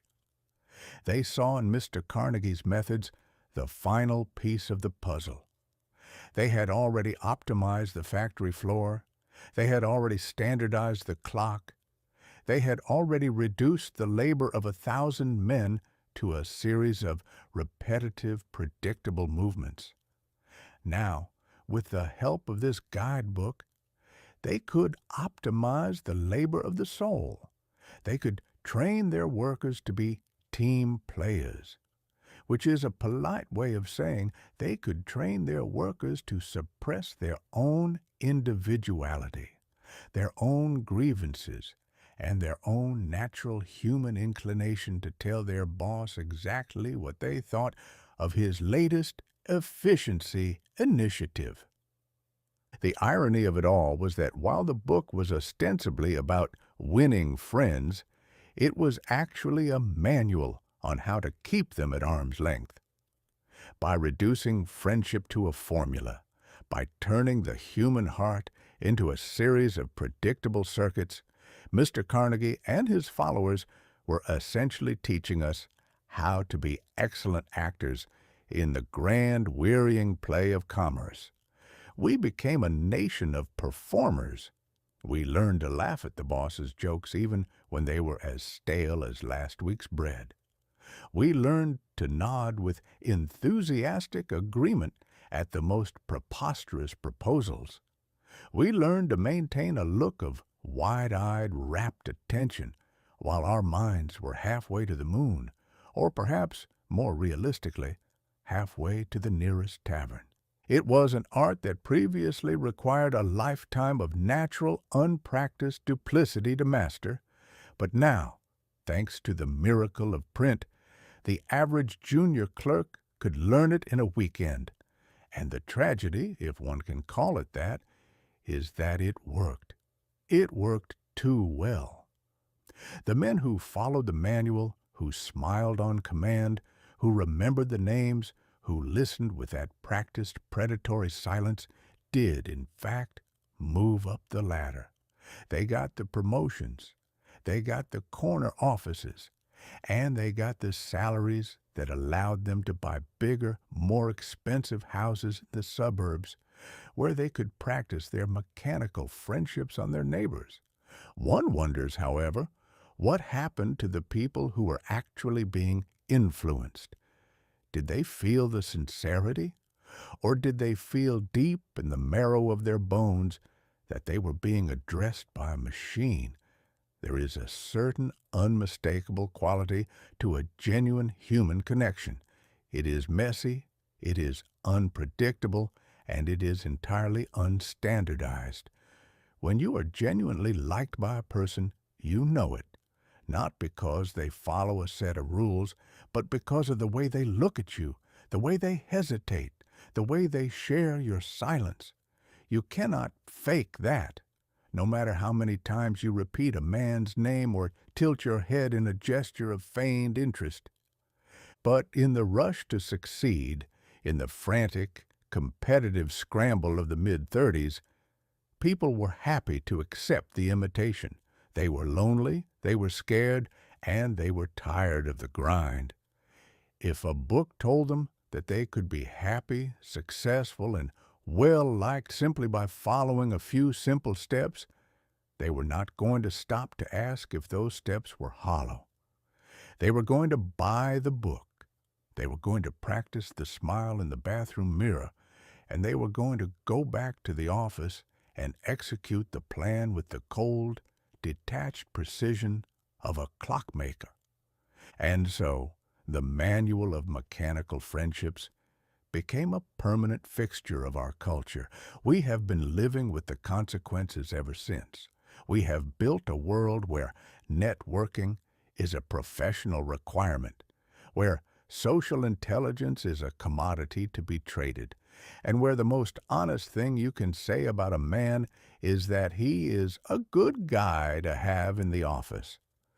We have turned the most spontaneous, the most beautiful, and the most mysterious part of the human experience into a trade secret. As we look back on 1936, that year of grand ironies, we see that the release of Mr. Carnegie's book was a quiet, almost imperceptible shift in the foundation of our lives. It was the moment we traded our integrity for our influence and our character for our charm. We didn't notice it at the time. We were too busy practicing our smiles, but the world had become a little bit smaller, a little bit colder, and a little bit more mechanical. We had won the friends, we had gained the influence, and we had secured the jobs. But in the process, we had lost the ability to simply honestly and without any ulterior motive be a human being. It is a grand, whimsical, and thoroughly sobering thought, and it makes one wonder if we ever found ourselves, through some stroke of fortune, back in a world where the ledger didn't matter and the name-dropping didn't pay. Would we even know how to talk to each other anymore? Or would we just keep smiling, keep listening, and keep waiting for the next instruction? Chapter 12. The Iron Bird of Commerce. If there is one thing that the human race loves more than inventing a new way to get into trouble, it is inventing a new way to get out of it. Or, failing that, inventing a new way to arrive at the trouble 10 minutes faster than the fellow next door. For the first few decades of the 20th century, aviation was a sport for the desperate, the deranged, and the fundamentally unacquainted with the concept of long-term survival. A man would crawl into a cockpit that was essentially a wooden crate held together by faith and piano wire, rattle his teeth out over a cow pasture, and call it an achievement. It was a business of barnstormers, daredevils, and people who had clearly never been given a proper lecture on the dangers of gravity. But by the year 1936, the financiers and the corporate mind wrestlers had looked at the sky and decided that it was far too valuable to be left to the lunatic fringe. They wanted to make flying into a business, a clean, predictable, and, above all, profitable enterprise. They wanted to turn the sky into a railway track, and they needed an engine of commerce to do it. Enter, then, the Douglas DC-3. If you were to ask a child to draw a machine that could fly, he might sketch something with grand, sweeping wings and a fuselage as sleek as a shark. But the DC-3 was not designed by a child, nor was it designed by an artist. It was designed by an accountant who had been given a slide rule and told to make sure the thing could carry enough paying passengers to turn a profit on a route from Chicago to New York. It was a stout, utilitarian, and deeply unromantic piece of machinery. It looked for all the world like a silver cigar that had been put on a diet and then forced to wear a pair of rather stubby, rectangular wings. It had the aesthetic charm of a tin canister, but it possessed something far more important. It could actually do what it promised. When the DC-3 first rolled onto the tarmac, it did not inspire the awe of a dragon or the terror of a thunderstorm. It inspired the confidence of a well-oiled locomotive. It sat there on the runway, its propellers ticking over with a steady, reassuring thump, and it seemed to say, "I am not here to entertain you, and I am certainly not here to thrill you. I am here to get you to your destination with your hat still on your head." It was a revolutionary act of engineering, though not in the way the poets would have hoped. The poets wanted the sky to be a domain of mystery, a place where a man could chase the sun and flirt with the infinite. The Douglas designers, on the other hand, wanted the sky to be a place where a man could read his newspaper in peace, sip a cup of tepid coffee, and worry about his investment portfolio. They succeeded beyond their wildest, most boring dreams.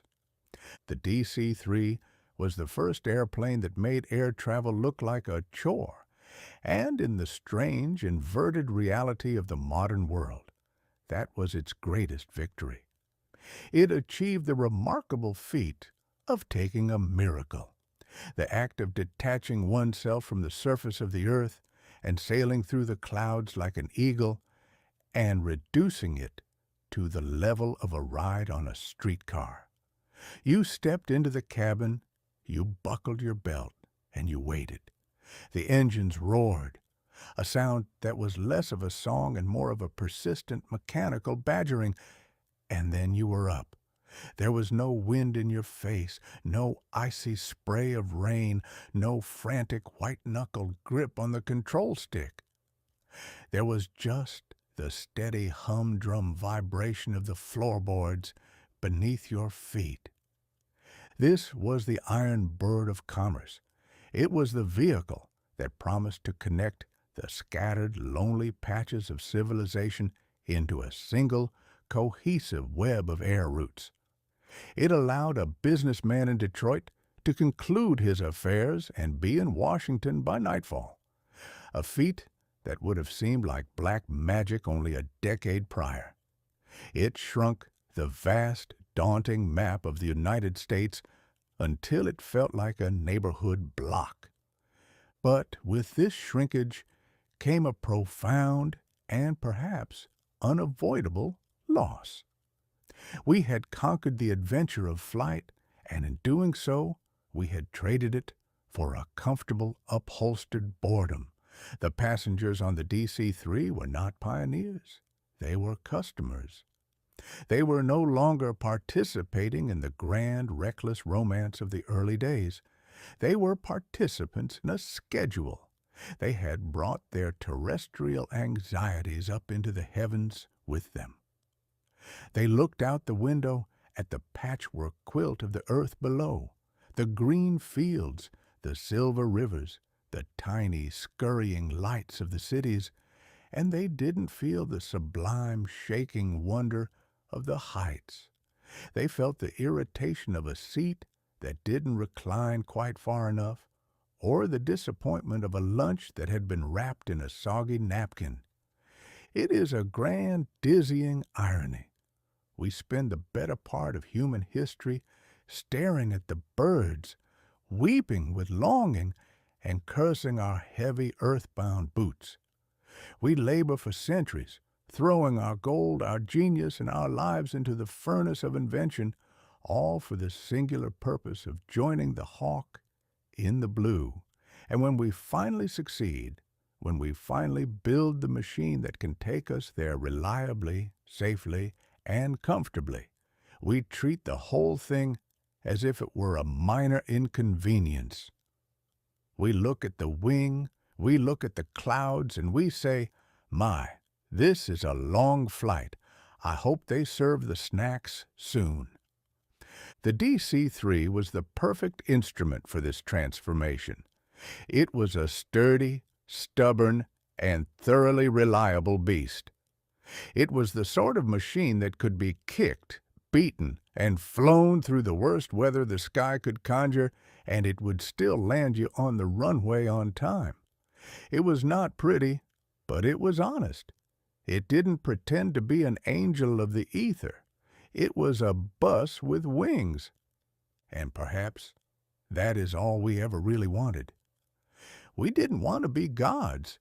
We just wanted to be commuters who didn't have to deal with the mud. We wanted to escape the messy, unpredictable nature of the road, and the DC-3 provided the perfect exit.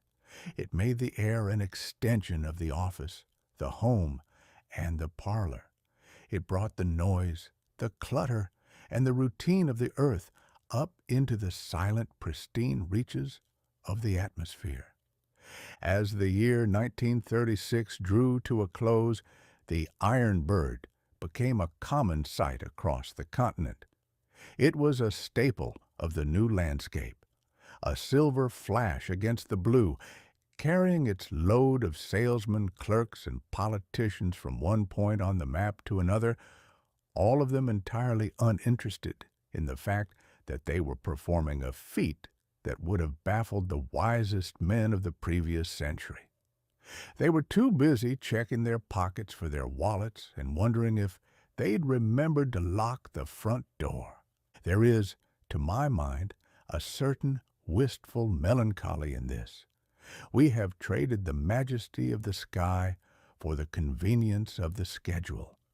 We have turned the most miraculous of all human achievements into a service, and we have done it with such efficient industrial coldness that we have forgotten how to be amazed by it. The DC-3 did its job well, perhaps too well. It turned the miracle into a commodity, and in doing so, it robbed the air of its wonder. Yet, there is also a sort of stubborn human beauty in it. We are creatures of habit, and we will insist on dragging our habits with us. Even when we are suspended 3,000 feet above the ground in a pressurized tube, we will insist on our coffee, our newspapers, and our complaints, even when the clouds are passing by the window like the ghosts of ancient dreams. We are, at our core, homebodies who have learned to fly. And as the DC-3s buzzed across the American interior, linking city to city, state to state, and life to life, they were quietly building the framework of our modern, interconnected, and chronically impatient world. They were the harbingers of an age where distance is an obstacle to be overcome rather than a space to be savored. They were the workhorses of a new, noisy reality, and they did it with a metallic, unwavering, and entirely unpoetic devotion to the timetable.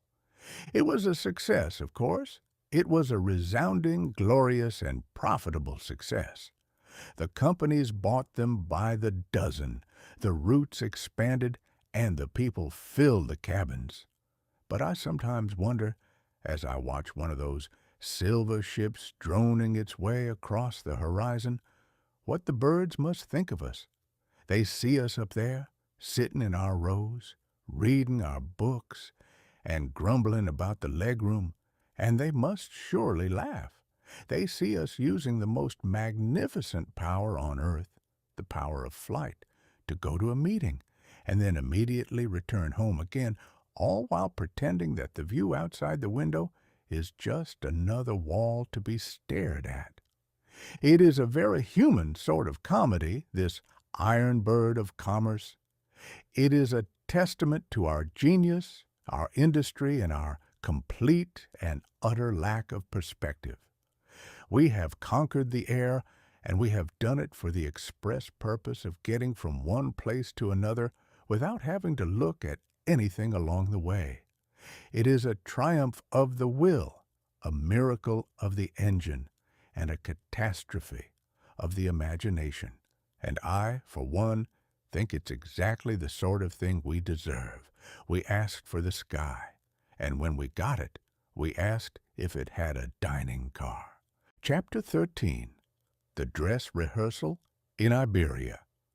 It is a singular and depressing truth about the human race that we are never quite satisfied with the simple, domestic varieties of misery. We have our famines, our floods, our tax collectors, and our toothaches, and yet there always seems to be a restless, itching desire to create a catastrophe of a grander, more artistic variety. In the summer of 1936, the Spanish Peninsula, a land of sun, ancient pride, and a remarkably persistent attachment to its own traditions, found itself selected as the stage for a grand theatrical experiment. It was not a civil war in the old comfortable sense of the word, where neighbors might engage in a polite disagreement over fences or political opinions. It was something far more sophisticated, far more expensive, and in the end, far more damning. The great powers of Europe, having spent the better part of the decade polishing their buttons and counting their bayonets, looked at the Spanish struggle and saw not a tragedy, but an opportunity.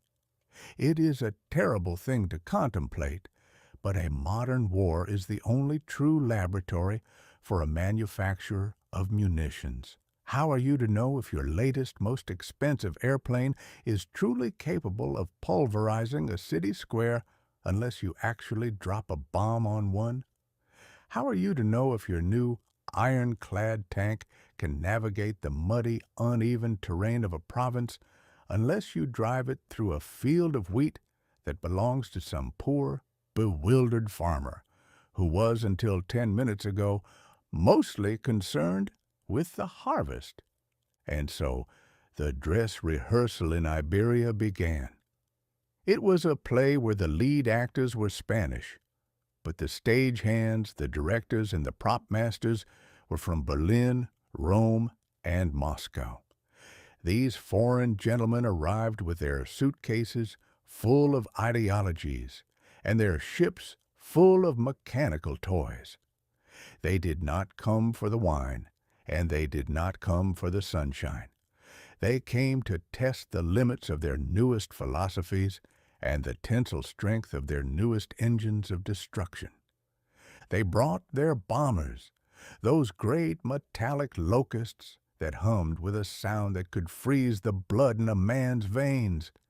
They brought their tanks, those heavy, clanking beetles that trampled the ancient cobblestones of the villages as if they were made of nothing more substantial than pie crust. They brought their artillery, their machine guns, and their philosophies, those great, clashing, all-consuming isms that were supposed to save the world, provided they first burned it to the ground. It was a magnificent irony. You had the fascist gentleman from the South, convinced that he was saving civilization from the encroaching darkness, and you had the communist gentleman from the East, convinced that he was the herald of a glorious, new, and entirely egalitarian dawn. And there they were, standing on the Spanish soil, shaking hands over the ruins of a schoolhouse, both perfectly willing to dismantle the entire country to prove that their particular brand of nonsense was superior to the other fellows. The Spanish peasantry, meanwhile, was treated to a front-row seat at this international circus. They were the ones who provided the audience, the atmosphere, and, quite frequently, the casualties. One day, they were tilling the earth, worried about the weather and the price of grain. The next, they were told that they were part of a grand historical necessity, and that their villages were now vital strategic objectives. They were liberated by one side, only to be secured by the other, and in the process, they learned that the most effective way to be liberated is to hide in the cellar until the airplanes have stopped dropping their metallic eggs. It is a dizzying, sickening spectacle, this business of field testing a philosophy. It assumes that human life is merely a line item in a ledger or a data point in a military report. The bomber performed admirably, the report would say, though the target was somewhat resilient. What a cold, antiseptic way to describe the end of a family, the destruction of a history, and the evaporation of a lifetime of labor. But this is the nature of the modern age. We have become so enamored with our machines, with our logistics, and with our grand sweeping theories of statecraft, that we have entirely lost the ability to see the individual human being who is being crushed beneath them. The great powers watch the progress of the war with the obsessive intensity of a child watching an ant colony. They tweaked their tactics. They refined their designs. They learned exactly how many pounds of high explosive were required to turn a medieval church into a pile of rubble. They were preparing for something larger. They were playing a game of chess on a board where the pieces were made of flesh and blood, and they were playing it with a callousness that would have made a Borgia blush. And the irony, the deep, dark, and utterly inescapable irony, was that everyone involved thought they were winning. The pilots thought they were heroes of the air. The generals thought they were masters of the maneuver. The politicians thought they were architects of the future. They were, in fact, nothing more than the apprentices of a new and terrible era of catastrophe. They were practicing their steps for a dance that would eventually consume the entire globe. It is said that man is the only animal that will build a bridge of magnificent proportions to connect two cities, and then immediately utilize the structure to march an army across it for the purpose of burning the city on the opposite side. If there was ever a testament to this, it was the Spanish Civil War. We had achieved the ability to fly, the ability to communicate across oceans, the ability to split the very atoms of the universe, and we used all of this magnificent, hard-won brilliance to organize the most efficient, the most thorough, and the most pitiless slaughter we could manage. The dress rehearsal in Iberia continued, a bitter and tragic conflict that served no purpose other than to sharpen the blades of the giants. The world looked on, some with horror, some with indifference, and some with the keen professional interest of a student taking notes in a lecture hall. We were witnessing the death of innocence, though most of us were too busy arguing about the merits of the competing ideologies to notice. We were watching the world being set on fire, and we were debating whether the flames were properly socialist or appropriately fascist, as if the color of the fire made any difference to the house that was burning down. There is a lesson here, one that history has been trying to teach us for as long as we have been foolish enough to pick up a sword. But it is a lesson we are perpetually determined to ignore. It is the lesson that the most efficient machine of war is the one that has the least regard for the human heart. It is the lesson that when you allow the machines to dictate the terms of your struggle, you have already lost the thing that makes the struggle worth winning. But no one was listening to lessons in 1936. They were too busy playing with their toys. They were too busy admiring the speed of their bombers, the thickness of their armor, and the absolute unwavering certainty of their doctrines. The dress rehearsal was a success. The play was staged, the actors performed their parts, and the curtain fell on a landscape that had been thoroughly, systematically, and tragically prepared for the main act. And the saddest part of it all? The audience didn't even realize they had been watching the end of the world. They thought it was just the news. They thought it was just another turn of the wheel. They thought that surely the morning would bring a new and better story. But the story was already written, and the ink was the blood of the Spanish people. Chapter 14. The Great Thermometer Rebellion. There is no vanity quite so robust, so well fortified, and so utterly deserving of a sound thrashing as the vanity of a modern man who believes he has finally outsmarted the elements. We spend our lives building castles of brick and mortar. We lay our webs of asphalt across the landscape, and we install our brass pipes and our humming dynamos, and we convince ourselves that we have created a little sanctuary, a domestic paradise, if you will, where the wild, chaotic temper of the planet can no longer reach us. We think that by paying our taxes and keeping our hedges trimmed, we have purchased a permanent exemption from the whims of the atmosphere. And then nature, who is a remarkably patient, if somewhat grim, humorist, decides to remind us that we are merely guests on a ball of rock and water, and that the lease can be revoked at any moment. In the summer of 1936, this lesson was delivered with the subtlety of a falling piano. The North American continent, that grand, expansive project we had spent a century paving, digging, and populating, found itself subjected to a heat wave that defied all reasonable expectation. It was not merely a warm spell. It was a cosmic joke, a period of unrelenting, soul-crushing, and thermometer-shattering temperature that turned the cities of the Northern Hemisphere into literal brick ovens.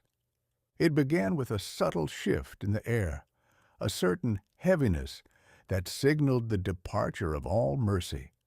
Then, the mercury in the glass tubes, those tiny, sensitive little arbiters of our comfort, began to climb with a manic, rhythmic persistence. They passed the mark of human tolerance, pushed beyond the point of polite conversation, and headed straight into the territory of the absurd. 100 degrees, 105, 110. At a certain point, the local pharmacists stopped checking their instruments, and the citizens stopped checking their watches, because time itself seemed to melt into a thick, shimmering sludge of heat. In the cities, the true exquisite folly of our architecture was laid bare. We had built our towns out of materials that were designed to hold the sun's warmth like a lover holding a secret. The brick facades, the asphalt streets, and the towering dark canyons of the downtown districts became heat sinks of malicious efficiency. By day, they soaked up the fire of the sun. By night, they exhaled it with a sluggish, stifling vengeance. The air in the streets did not circulate. It simply sat there, heavy and thick, smelling of melted tar, exhaust, and the communal perspiration of 1,000,000 trapped souls. It was a time when the dignity of the human race was stripped away like bark from a sun-dried tree. In the parlors of the wealthy, the gentlemen took off their jackets, and the ladies fanned themselves with the social register, but the sweat dripped down their collars just the same. In the crowded tenements of the working class, it was worse. The rooftops were colonized by families desperate for a single, fleeting breath of air that hadn't been filtered through 1,000 brick chimneys. People slept on their fire escapes, on their lawns, in the parks, or anywhere that offered the illusion of a breeze. I watched a man of considerable standing, a banker, I believe, or perhaps an alderman, attempt to maintain his composure while waiting for a streetcar.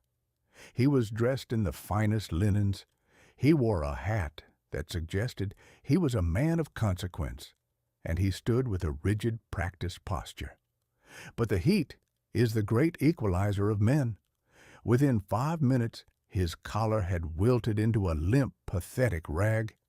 His face had assumed the color of an overripe beet, and he was staring at the tracks with the vacant, unblinking eyes of a man who had forgotten that he had a bank account, a reputation, or a reason to be anywhere other than standing in a river of ice. It was a magnificent demonstration of the fragility of our civilization. We are so proud of our infrastructure, so enamored with our ability to keep the lights on and the water flowing, yet we are utterly helpless against the simple, ancient reality of the sun. The power grid groaned, the water supplies dwindled, the roads began to buckle under the thermal expansion as if the very earth were trying to shrug off the layer of artificial skin we had grafted onto its back. There is a certain dark comedy in watching the frantic, misguided efforts of humanity to cope We tried to invent solutions. We stood in front of electric fans that did nothing but stir the oven-hot air from one side of the room to the other. We drank lemonade until we were fit to burst, only to find that the heat remained unappeased. We retreated to the cinema, not for the art, mind you, but because the theaters were the only places in town that had managed to install the newfangled cooling machines that puffed out a breath of air that was merely hot rather than scorching. We crowded into the darkness, watching flickering images on a screen, ignoring the plot in favor of the blessed artificial chill, and yet, for all the misery, there was a strange, silent solidarity to the suffering. The heat made no distinctions. It did not ask to see your pedigree, your tax returns, or your letters of reference. It treated the senator and the ditch digger with the exact same level of relentless, suffocating disregard. It taught us, in a way that no sermon ever could, that we are all at our core the same kind of fragile, damp, and overly complex biological entity. We are all just machines of meat that function within a narrow range of temperature, and when the planet decides to widen that range, we are left looking like the comical, sweating, ill-equipped creatures we truly are. The Thermometer Rebellion, as I have taken to calling it, lasted for weeks. It was a time when the common sense of the world seemed to have evaporated along with the water in the fountains. People did irrational things. They slept in ice boxes. They went for midnight swims in the municipal reservoirs. They carried blocks of ice in their laps while riding the subway. It was a carnival of human desperation, performed under the unrelenting gaze of an uncaring sky. And then, as suddenly as it had arrived, the spell broke. The clouds gathered, the air grew sharp, and the rain, a cold, blessed and torrential rain, came down to wash the heat from the pavement and the madness from our minds. We emerged from our homes, blinking in the cool gray light, and we resumed our lives. We repaired the buckled roads, we swept the streets, and we climbed back into our suits and our schedules. But something had changed. The arrogance had been punctured. We had spent that summer as subjects of the heat, and it had left a mark on our collective soul. We were no longer quite so certain that we were the masters of our environment. We had seen the thermometer rise, and we had seen our cities turn into ovens, and we had realized that for all of man's pride in his modern infrastructure, nature could still make him look like a melting candle whenever she pleased. It was a humble, humiliating, and entirely necessary lesson. It taught us that we are not the protagonists of the planet, but rather a set of supporting characters who have been given a bit of a run of the house, provided we don't mind the occasional overwhelming heat of the landlord's furnace. And as for the thermometers, they eventually returned to their proper place, dutifully ticking off the degrees of our daily lives. But I have always felt that they were keeping a secret. They were waiting, in their quiet, glass-encased way, for the next time the world would decide to turn up the flame and remind us once more that we are not the ones who hold the match. It is a grand, dizzying, and thoroughly whimsical irony. We spend our entire lives trying to control the world, to shape it into a comfortable, predictable theater of our own design, and all it takes is a little bit of sunshine to turn the whole magnificent production into a farce. And the truly amusing part is that we will do it all again. We will build our bricks, we will lay our asphalt, and we will grumble about the weather, all while forgetting that the earth is not a house, but a wild, untamed, and entirely indifferent creature that doesn't care a solitary whit about our comfort, our dignity, or our thermometers. And that, I suspect, is exactly the way it ought to be. Chapter 15. The Marbled Vault of the Supreme Gavel. If you ever wish to observe the most profound and impenetrable silence to be found in the entire bustling, noisy, and chaotic capital of the American Republic, I highly recommend you direct your steps toward the new Supreme Court building. It is a structure of such immense, marble-clad ambition that it makes the Parthenon look like a modest garden shed. It sits there on Capitol Hill, cool, white, and eternally serene, as if it were a tomb for the active, messy, and thoroughly unreliable business of living.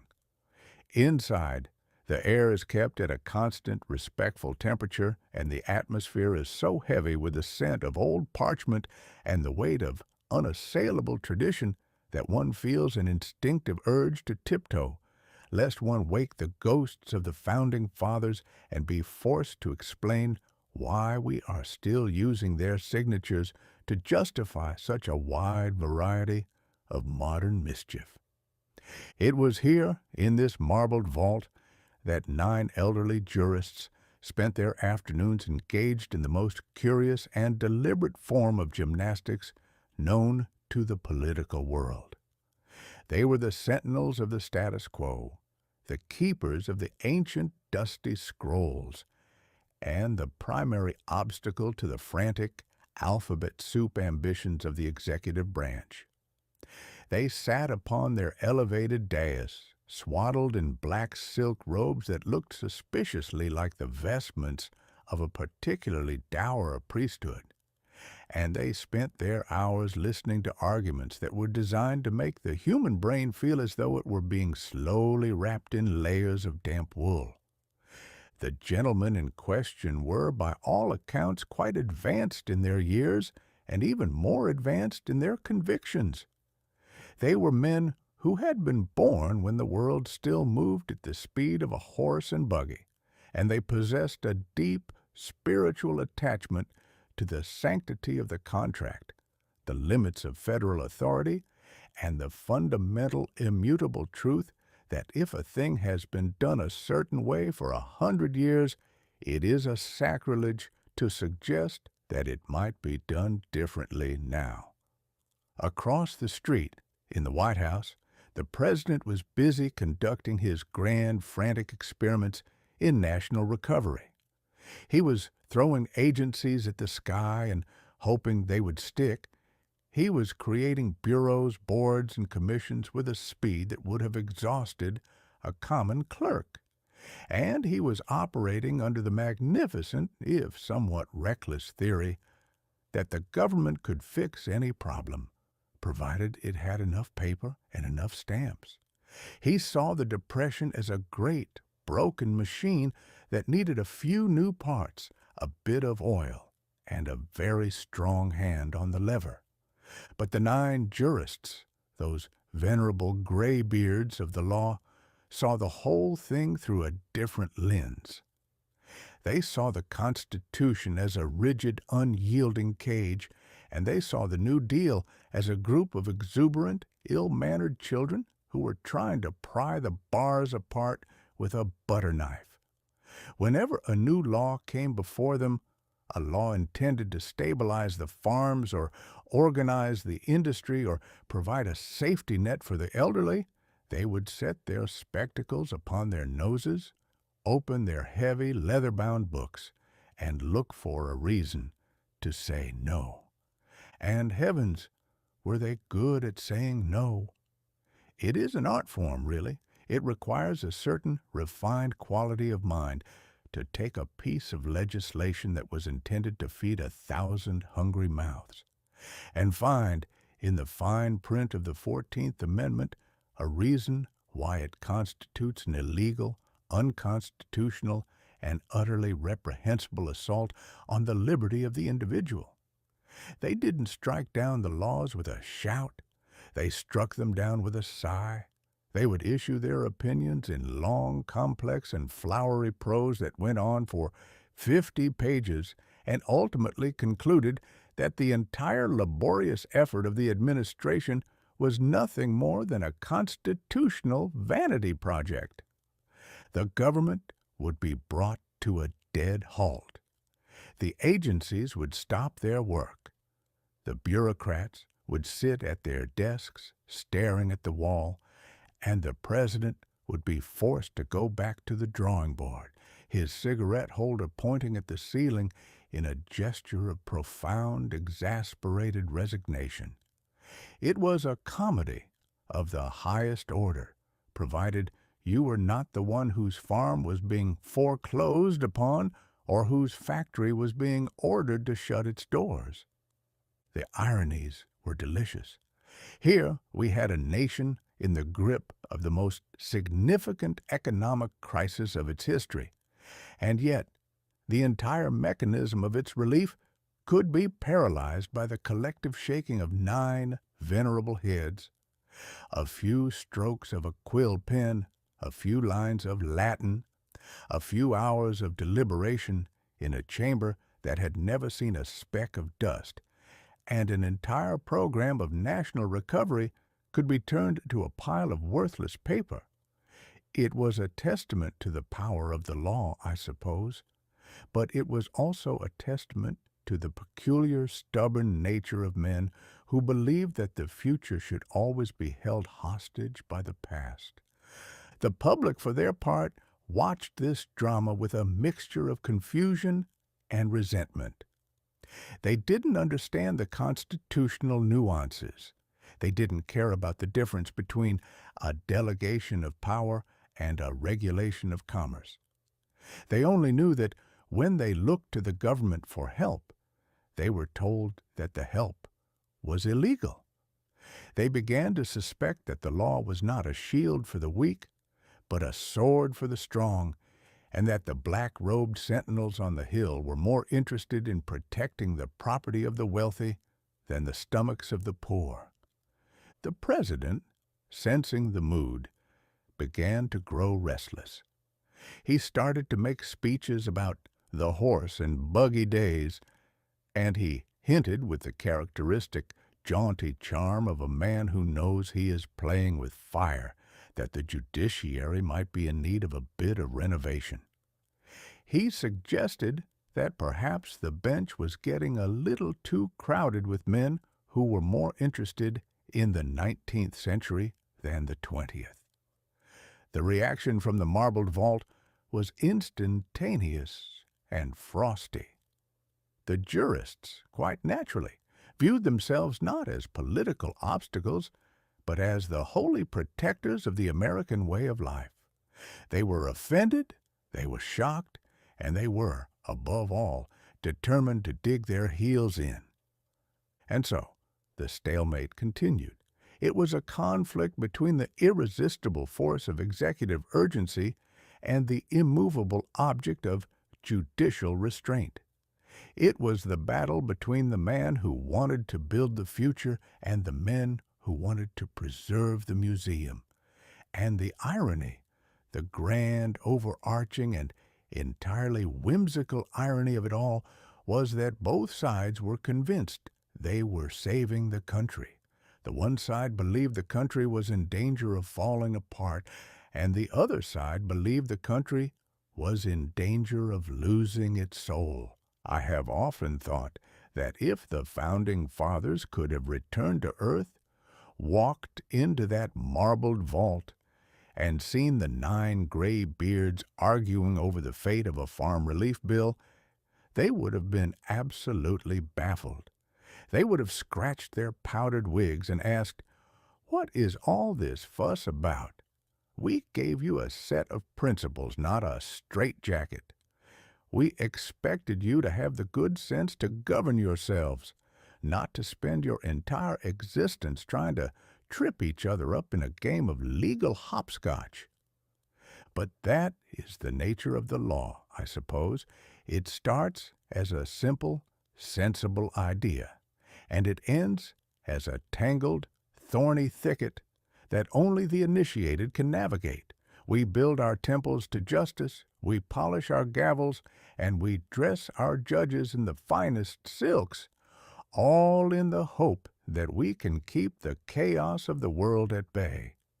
We convince ourselves that we can solve the problems of the human heart with the logic of the courthouse.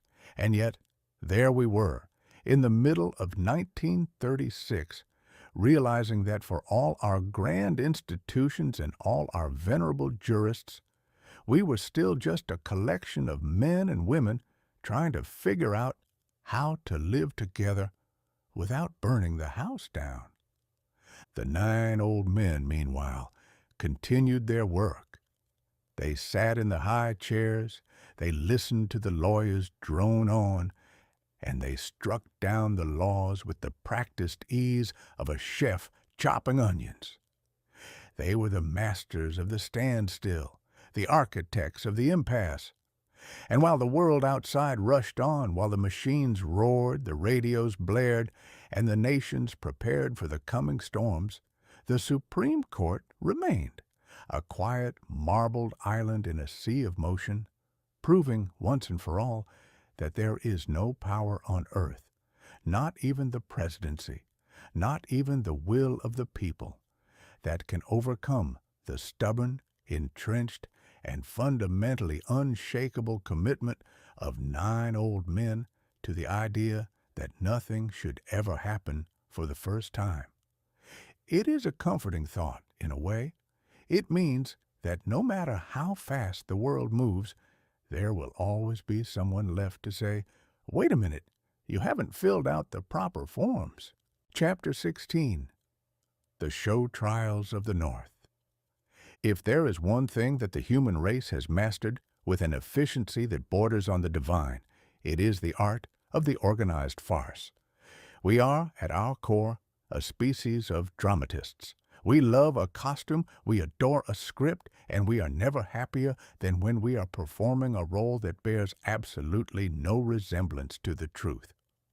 Nowhere was this peculiar talent more vividly on display in the year 1936 than in the frozen, stony capital of the Soviet Union, where the local authorities decided to put on a theatrical production that would have made the finest dramatists of the ancient world pause in admiration, if, that is, they had a taste for the macabre. It was, in the language of the time, a trial. But to call it a trial is a bit like calling a tiger a house cat, because it happens to have a tail. This was a show trial, a performance of the grimmest variety, held in a courtroom that had been scrubbed and polished until it shone with the antiseptic, unforgiving light of a surgery theater. The actors in this grand, grim comedy were the old Bolsheviks, the veterans of the Revolution, the men who had spent their lives blowing up bridges, storming palaces, and lecturing the world on the inevitable triumph of the proletariat. They were the architects of the new order, the men who had written the rules of the game. And now they found themselves cast in the role of the villain, reading lines from a script that had been written for them by the very machinery they had helped to construct. The accusations were a masterpiece of creative fiction. If one were to believe the prosecution, these grizzled revolutionaries were not merely disgruntled politicians. They were, simultaneously, agents of every foreign power from London to Tokyo, conspirators in a plot to blow up the moon, and secret lovers of the very capitalism they had spent their lives trying to dismantle.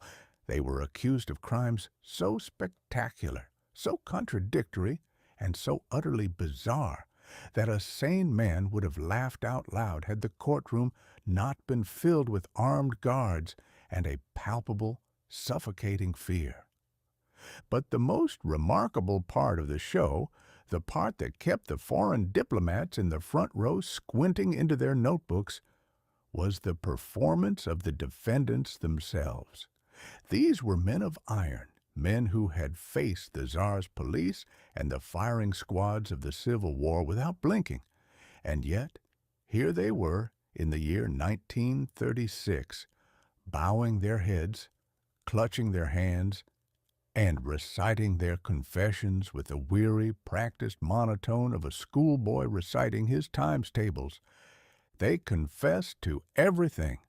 They confessed to crimes they couldn't have committed, to plots they couldn't have conceived, and to associations they couldn't have maintained. They spoke of treachery and sabotage and espionage with a fervor that would have been moving had it not been so entirely, transparently hollow. It was as if they were participating in a final, tragic service to the state. The state wanted a monster, and they were, in their final act of revolutionary devotion, willing to become the monster the state required. The prosecutor, a man who seemed to relish the theater of it all with the appetite of a man dining at a five-star hotel, would pace the floor, shouting questions that were not questions, but accusations disguised as sermons. He would point a trembling finger at the defendants, who would respond not with a defense, but with a groveling, eager agreement. "Yes," they would say, "you are right, comrade prosecutor. I am a worm, I am a viper, I am a stain upon the glorious history of our party. Please execute me, for I am not worthy of the air I breathe."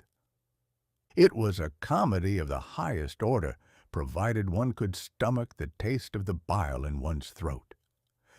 The spectators in the room, those lucky enough to be invited to this festival of nonsense, watched in a trance. They saw the logic of the revolution eating its own children, one by one, for the sake of a script that was changing every week. It was a balancing act of power, a grim, bloody game of musical chairs where the only thing you could be sure of was that sooner or later the music would stop and someone would lose their head. What was the purpose of it all? Was it to convince the world? The world was largely unconvinced, or at best, deeply, profoundly suspicious. Was it to convince the Soviet citizens? They, poor souls, were already living in a state of such high-octane terror that they would have cheered for the execution of their own grandmothers if the headlines told them it was the patriotic thing to do. No, the purpose of the trials was something far more ancient, far more primal, and far more human. It was the demonstration of total, absolute, and unquestionable authority. It was the state saying, "Look at these men. These were the heroes of yesterday. These were the men who whispered in the ears of kings. And now they are nothing. They are dust beneath our boots, and we can make them say whatever we wish." It is a heady, intoxicating thing, this power to rewrite the reality of a human life. It is the dream of every tyrant and the nightmare of every free man.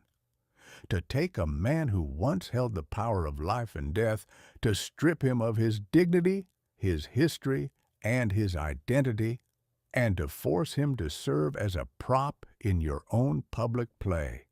That is the ultimate conquest. As the weeks dragged on, the show trials of the North became a regular feature of the Moscow season. One set of heroes would be marched to the cellar, and another set would be dragged onto the stage to take their places, reading from the same blood-stained script.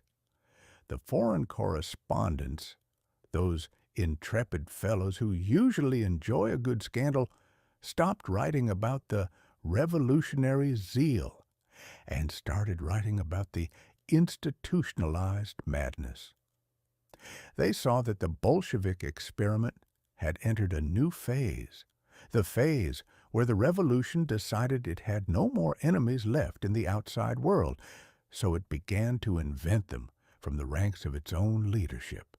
It is a phenomenon that should give us all a moment of pause. We like to think that progress is a straight line, that we are moving toward a future of enlightenment, reason, and human brotherhood. But if the Moscow trials of 1936 taught us anything, it is that we can just as easily use our progress to build a more efficient, a more theatrical, and a more terrifying cage for ourselves. We can take our finest minds, our most ardent beliefs, and our most sacred institutions, and we can turn them into the instruments of our own humiliation. The defendants were eventually led out to the yard, and the world, or at least that portion of it that was not blinded by its own ideological devotion, looked on with a shudder. The stage was cleared, the lights were dimmed, and the curtain fell, only to be raised again a few months later for the next installment of the comedy. It was a permanent, grinding, and entirely soul-crushing production, and the irony, the grand, enduring, and utterly whimsical irony of it all, is that the men who were running the show, the men who held the whips and wrote the scripts, were themselves sitting in the audience waiting for their turn to be called up to the stage. They were so busy building the apparatus of their own destruction that they didn't notice the snare was being set for them too. They had created a machine that fed on its own parts, and they were, with every passing day, feeding themselves into the hopper. It is a lesson in the dangers of the grand design. When you decide that you have the right to define the truth, when you decide that the reality of a human being is less important than the logic of your theory, you have already begun the process of your own erasure. The Moscow trials were not just a tragedy for the men who died, they were a tragedy for the human imagination. They demonstrated that we can be coerced into believing and even saying the most absurd, the most destructive, and the most suicidal things, provided the theater is grand enough and the threat of the cellar is immediate enough. As we look back at that year, that strange, dark, and utterly ridiculous 1936, we see the trials as the great, ominous prologue to the horror that would soon consume the rest of the world. We see that the madness did not begin in the trenches of the war or the camps of the conquered. It began in a courtroom in Moscow with a few lines of script, a group of tired men, and a prosecutor who believed that the truth was something you could dictate. It is a cautionary tale, to be sure, but one that we seem to be perpetually, enthusiastically, and entirely humanly determined to forget. For after all, there is always a new play to be staged, and there is always an audience eager to believe that this time the ending will be different. Chapter 17. The Pinned Bay. It is a peculiar and stubborn conceit of the human species that we are entirely incapable of leaving a perfectly good body of water to its own devices. We look upon a harbor, a bay, or a sprawling, fog-drenched estuary, and we do not see a majestic, natural boundary, a place where the land rightfully concludes its business and the tides take over. No, we see a gap. We see an inefficiency. We see a space that is simply begging to be conquered, pinned down, and crossed with the mechanical insolence of a man who has decided that geography is merely a suggestion he would prefer to ignore. In the year of our Lord 1936, the citizens of the San Francisco Bay Area, a collection of people who have always been somewhat prone to bouts of grand seismic ambition, decided that the ferry boat, that reliable, leisurely, and altogether civilized method of traversing the water, was no longer sufficient for their rapidly expanding egos. They gazed across the expanse of the bay, from the foggy, hilly peninsula of San Francisco to the grittier industrial reaches of the East Bay, and they experienced a collective, twitching urge to sew the two shores together with a needle made of steel and a thread made of wire. The resulting contraption, the San Francisco-Oakland Bay Bridge, was a monument of such audacious, spider-webbing steel that it made one wonder if the engineers who designed it had ever actually looked at a map, or if they had simply decided that the laws of physics were a delightful set of guidelines that were meant to be negotiated rather than obeyed. They built it to reach for the horizon, a gargantuan trellis of girders and cables that stretched across the water like a mechanical dragon, pinning the bay to the earth with a finality that would have made the ancient mariners weep. It is a thing of staggering proportions, this bridge. It is a work of industrial architecture that possesses all the grace of a skyscraper laid out on its side and all the warmth of a prison yard. And yet, one cannot help but stand in a kind of horrified, begrudging admiration of the sheer, unadulterated gall required to even conceive of it. We are talking about foundations sunk deep into the muck of the bay floor, rising up like the legs of a wading giant to support a double-decked road that carries the hurried, frantic traffic of the 20th century across the abyss. They used enough steel to build a fleet of battleships and enough wire to reach the moon and back. Or so the boosters would have you believe, and why should we doubt them? In the business of promoting the miracles of modern engineering, a bit of celestial hyperbole is considered standard operating procedure. They fastened it all together with millions of rivets, each one hammered home with the cold, mechanical precision of a government decree, turning the air above the water into a latticework of shadow and light. Before this bridge was pinned to the bay, the crossing was an event. You boarded a ferry. You found a seat. You watched the gulls wheeling in the wake, and you felt the rhythm of the tides in the very bones of the boat.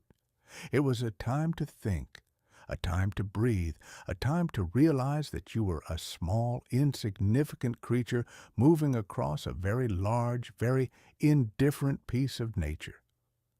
The ferry was a teacher. It taught the patience of the water and the humility of the commuter. But the bridge is a conqueror. It does not ask for your patience, it demands your speed. You roll onto that upper deck, you hit the gas, and you are propelled across the gap with the impersonal efficiency of a bullet leaving a rifle. You are no longer moving with the bay, you are moving over it, effectively ignoring its existence.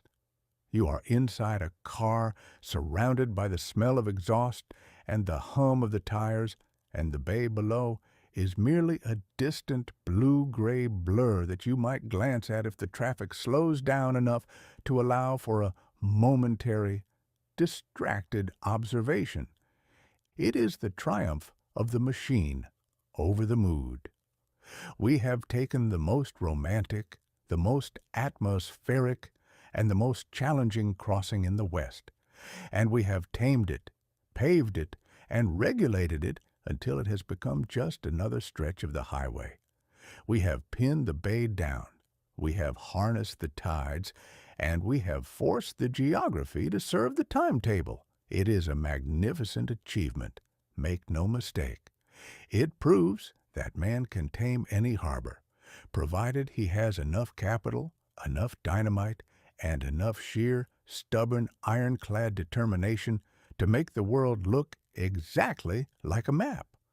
The opening of the bridge was a spectacle that the entire region approached with the solemnity of a religious revival.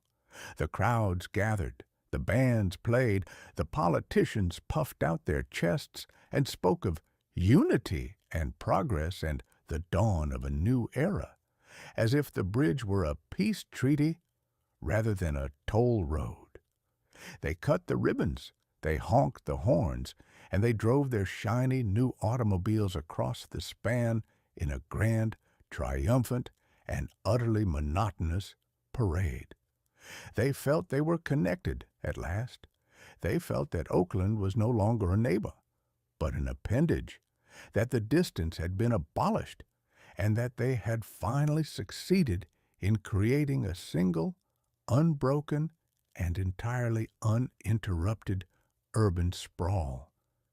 But as I stood there, watching the traffic flow across that great suspended iron web, I couldn't help but think of the irony of it all.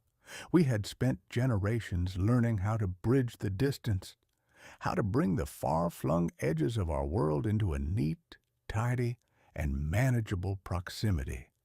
We had built the rails, we had built the roads, and now we had built the bridge that hung from the sky like a giant's harp. And what were we doing with all this connection? We were using it to run away from each other faster. We were using it to commute, to work, to shop, and to argue, all with a greater efficiency than ever before. We were connecting the places, but were we connecting the people? The bridge itself is a marvel, a work of art in the language of the machine. At night, when the fog rolls in through the Golden Gate, that other, older, and far more graceful gateway, the bridge lights up like a string of pearls cast into the darkness. It looks from a distance like a thing of beauty, a delicate glowing tether that holds the bay together. It is easy to forgive its industrial ugliness when it is draped in the mysteries of the mist.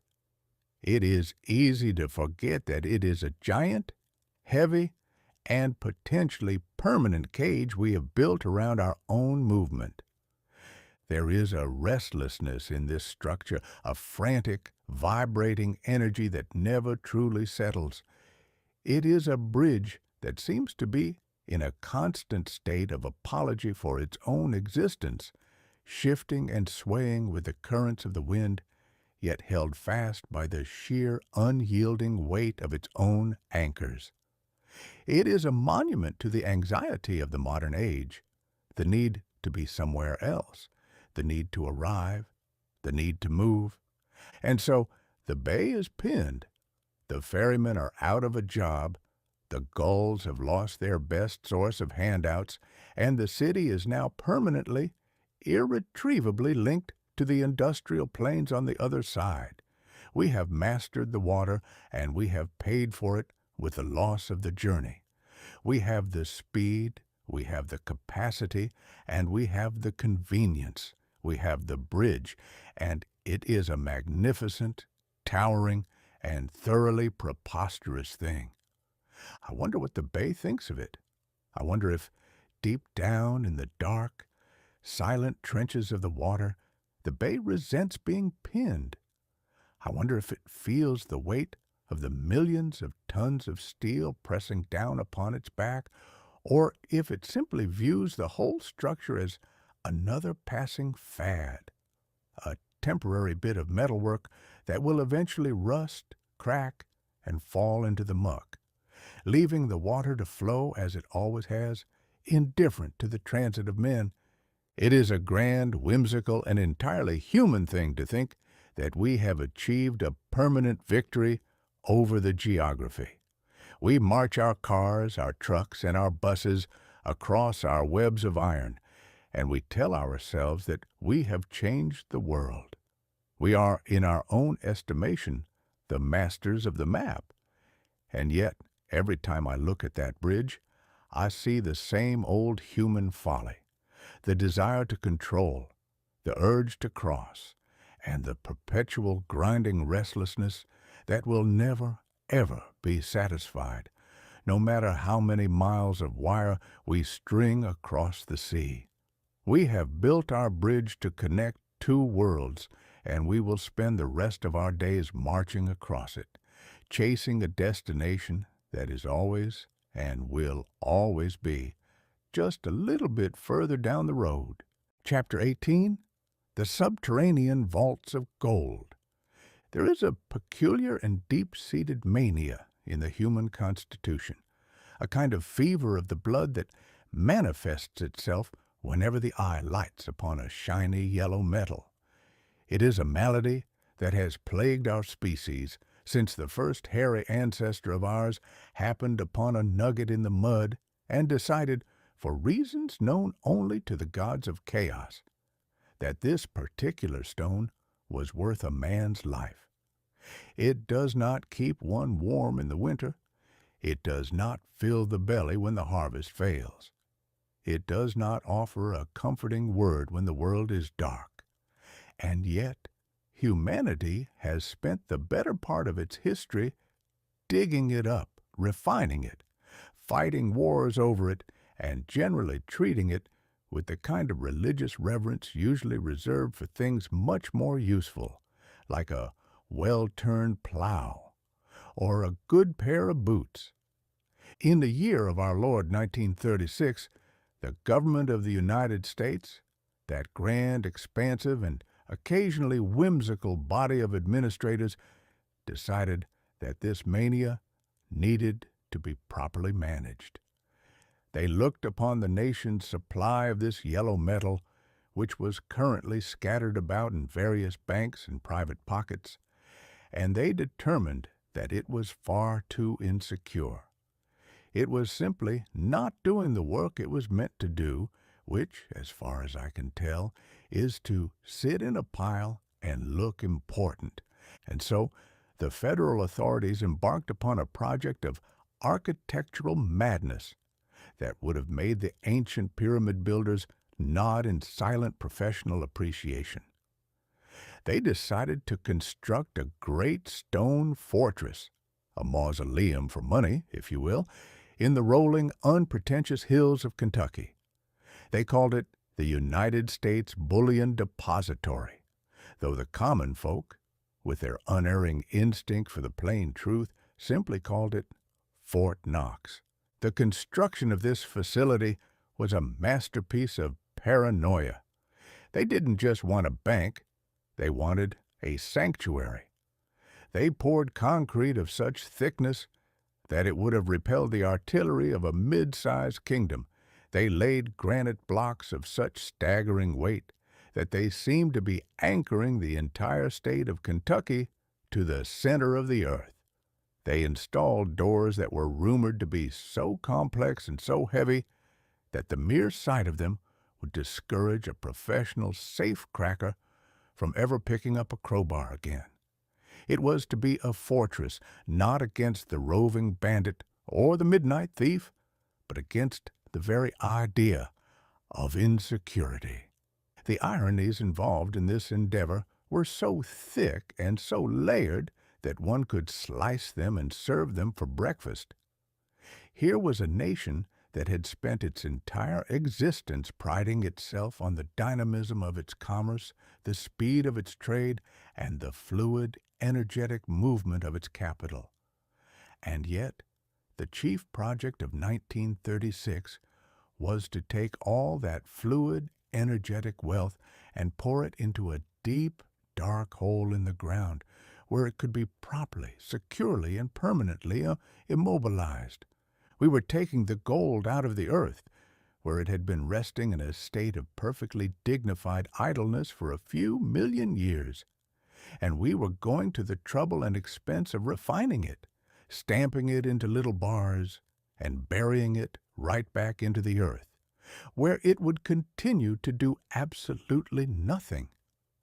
It was the ultimate grand-scale government-sanctioned version of the dog who buries a bone in the garden, only to spend the rest of the day worrying that some other dog might be watching him do it. The transportation of this treasure was a spectacle that would have drawn a crowd in any other century. Trains, armored and secretive, rattled across the landscape like mobile, metallic vaults, guarded by soldiers who had been instructed to look as though they were protecting the secrets of the universe rather than a pile of soft, heavy, and functionally useless metal. The secrecy was immense. The security was total. and the solemnity of the proceedings was such that one might have expected the gold to be composed of the crystallized tears of the angels. But what, I ask you, was the point of it all? The theory, as whispered by the economists in their hushed academic tones, was that this gold served as the bedrock of our currency. It was the gold standard, the invisible weight that gave our dollars their supposed virtue. We had to keep it safe, we were told, because if it were ever stolen or lost or even looked at too directly by an unauthorized person, the very foundation of our national prosperity would evaporate like mist under the morning sun. It is a fascinating bit of theology, this. We are asked to believe that a pile of yellow bars locked in a concrete box in Kentucky gives the paper in our pockets its value. It is not the work of the farmer or the ingenuity of the engineer or the sweat of the laborer that makes our currency real. No, it is the fact that somewhere under several tons of granite there is a bar of metal that no one is allowed to touch. It is a fetish of the highest order, a secular worship that requires us to surrender our reason at the altar of the vault. One imagines the guards at Fort Knox, those poor, vigilant souls, pacing their stations in the dark, watching over the silence of the gold. What do they think about, I wonder? Do they contemplate the brilliance of the human achievement that created this fortress? Do they reflect on the economic stability of the nation? Or do they perhaps realize that they are the keepers of a secret that isn't really a secret at all? The secret, of course, is that the gold doesn't do anything. It doesn't trade, it doesn't invest, and it doesn't grow. It simply sits there, getting older, heavier, and more prestigious, while the world above it spins on, driven by the messy, unpredictable, and entirely ungolden realities of human existence. There is a whimsical cruelty in the thought of all that gold sitting there, completely cut off from the light of day. It is a king who has been imprisoned in his own palace. It is a treasure that has been deprived of the only thing that gives treasure any meaning, which is the possibility of being spent. And yet, we call it a reserve. We call it a depository. We speak of it with the hushed, reverent tones of a congregation in a cathedral. And perhaps the irony is that we need it to be this way. We need the vault to be impregnable, not because we are afraid of the thief, but because we are afraid of the truth.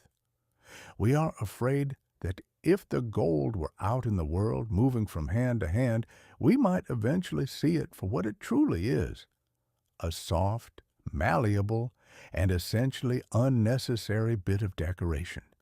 We need it to be in the vault, in the dark, and behind the concrete, so that we can keep on believing in the mystery. We need the fortress to maintain the illusion that there is something solid, something permanent, and something magically valuable behind the chaotic, paper-shuffling business of our daily lives. As the gold was tucked away in 1936, the nation took a collective sigh of relief. The money was safe. The foundation was secure. The panic of the previous years could be packed away in a box, just like the gold. We had created a monument to our own financial insecurity, and we had done it with the confident, sturdy pride of a people who believe that if you build a thick enough wall, you can keep the future at bay. The Fort Knox project was, in many ways, the quintessential human endeavor. It required the most modern, the most advanced, and the most sophisticated engineering, all for the purpose of recreating the primitive, superstitious hoarding of the caveman.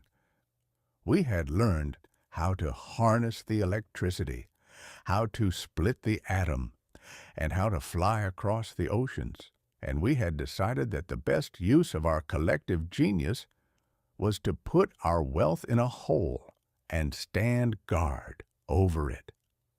And so the subterranean vaults of gold became the silent metallic center of our economic universe, a place where the past could safely rest untouched by the noise and the friction of the present. It remains there to this day, I suspect, a quiet, glowing, and utterly impotent heart for an economy that is always and will always be driven by everything except the gold. It is a grand, whimsical, and thoroughly sobering thought.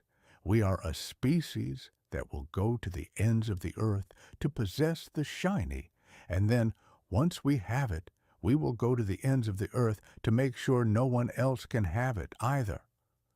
We are, at our core, the guardians of our own illusions, and there is no better, no stronger, and no more impenetrable monument to that fact than a pile of gold in a Kentucky basement waiting for a purpose that it will never, ever fulfill. Chapter 19. The Collective Whisper of the Discontented. It has been said by those who make a profession of studying the currents of human history that the world moves forward on the shoulders of the great and the powerful, that it is the statesmen, the kings, and the captains of industry who steer the ship of state through the treacherous waters of time. And yet, if one were to spend any amount of time observing the common everyday citizen in the year 1936, one might arrive at a rather different conclusion. One might suspect that the ship of state is not being steered at all, but rather that it is drifting, while the passengers, having realized that the captain is currently busy arguing with the first mate about the color of his necktie, have begun to notice that the icebergs are rather closer than the official brochures led them to believe. The common man, the fellow who works the lathe, the woman who manages the market stall, the clerk who keeps the ledgers, has a remarkable built-in mechanism for detecting the smell of approaching ruin. He does not need a degree in international relations, nor does he need to parse the dense, flowery language of a 1,000-page diplomatic communiqué. He merely needs to watch the world. And in 1936, the world was putting on a performance that, while loud and colorful, was beginning to look suspiciously like a dress rehearsal for a disaster. Throughout the decade, the great powers of the earth had been busy signing treaties with all the solemnity of a wedding and all the sincerity of a gambler, promising to give up the dice. They had penned their names on scrolls of vellum, they had used pens of gold, and they had declared, with voices ringing with manufactured conviction, that war was a relic of the past, an uncivilized inconvenience that had been permanently banished from the conduct of nations. They had signed the Kellogg-Briand Pact. They had signed the League of Nations charters, and they had signed enough non-aggression agreements to wallpaper the Great Hall of the People several times over. But if you were to look closely at these signatures in 1936, you would find that they were fading much faster than the enthusiasm of the men who had affixed them. It was a curious phenomenon, this dissolution of diplomatic ink. The signatures were not being erased by time. They were being dissolved by the friction of iron, of steel, and of sheer, unadulterated ambition. While the statesmen in Geneva and London were busy debating the fine points of disarmament and the ethics of collective security, the factories of the world were operating on a schedule that would have made a Victorian industrialist weep with envy. They were not churning out the items of a comfortable life, the stoves, the sewing machines, and the bicycles. They were churning out the components of a much more efficient and a much more permanent variety of output. They were building the tanks, the bombers, and the battleships with a speed that suggested the entire planet was bracing itself for a sudden, violent, and universal collision. The common citizen, watching this parade of steel pass through his streets, could not help but notice the discrepancy between the promises of his leaders and the reality of his surroundings. He heard the grand speeches about permanent peace, and then he walked past the shipyards where the paint on the new battleships was not even dry before they were being outfitted with the latest in long-range artillery. He read the headlines about mutual understanding, and then he saw the newsreels of the massive, synchronized parades of boots, millions of them, all marching in the same terrifying rhythmic unison, as if the human leg had suddenly been repurposed into an instrument of state policy. There began to rise, in the coffee houses of Vienna, the bistros of Paris, the pubs of London, and the soda fountains of America, a collective whisper. It was not a shout. It was not a revolutionary roar. It was a quiet, persistent, and entirely skeptical murmur, a realization that the architects of the world had lost the plot. The citizen was starting to ask himself the only question that truly matters when the authorities begin to act like lunatics. If this peace is so permanent, why is it that we are spending every last cent of our national treasury to prepare for its imminent demise? It was a whisper of discontent that transcended borders. It didn't matter what language you spoke or what currency you used, the suspicion was the same. The shopkeeper in Warsaw, looking at his accounts, wondered why the cost of wheat was being sacrificed to the cost of armor.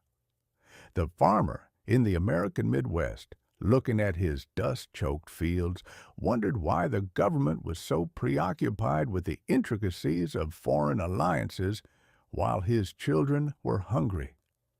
They were realizing, with the slow dawning clarity of a man who has finally woken up from a fever dream, that the great game being played by the masters of the earth was a game they had not been invited to play, but which they would undoubtedly be forced to finance with their blood.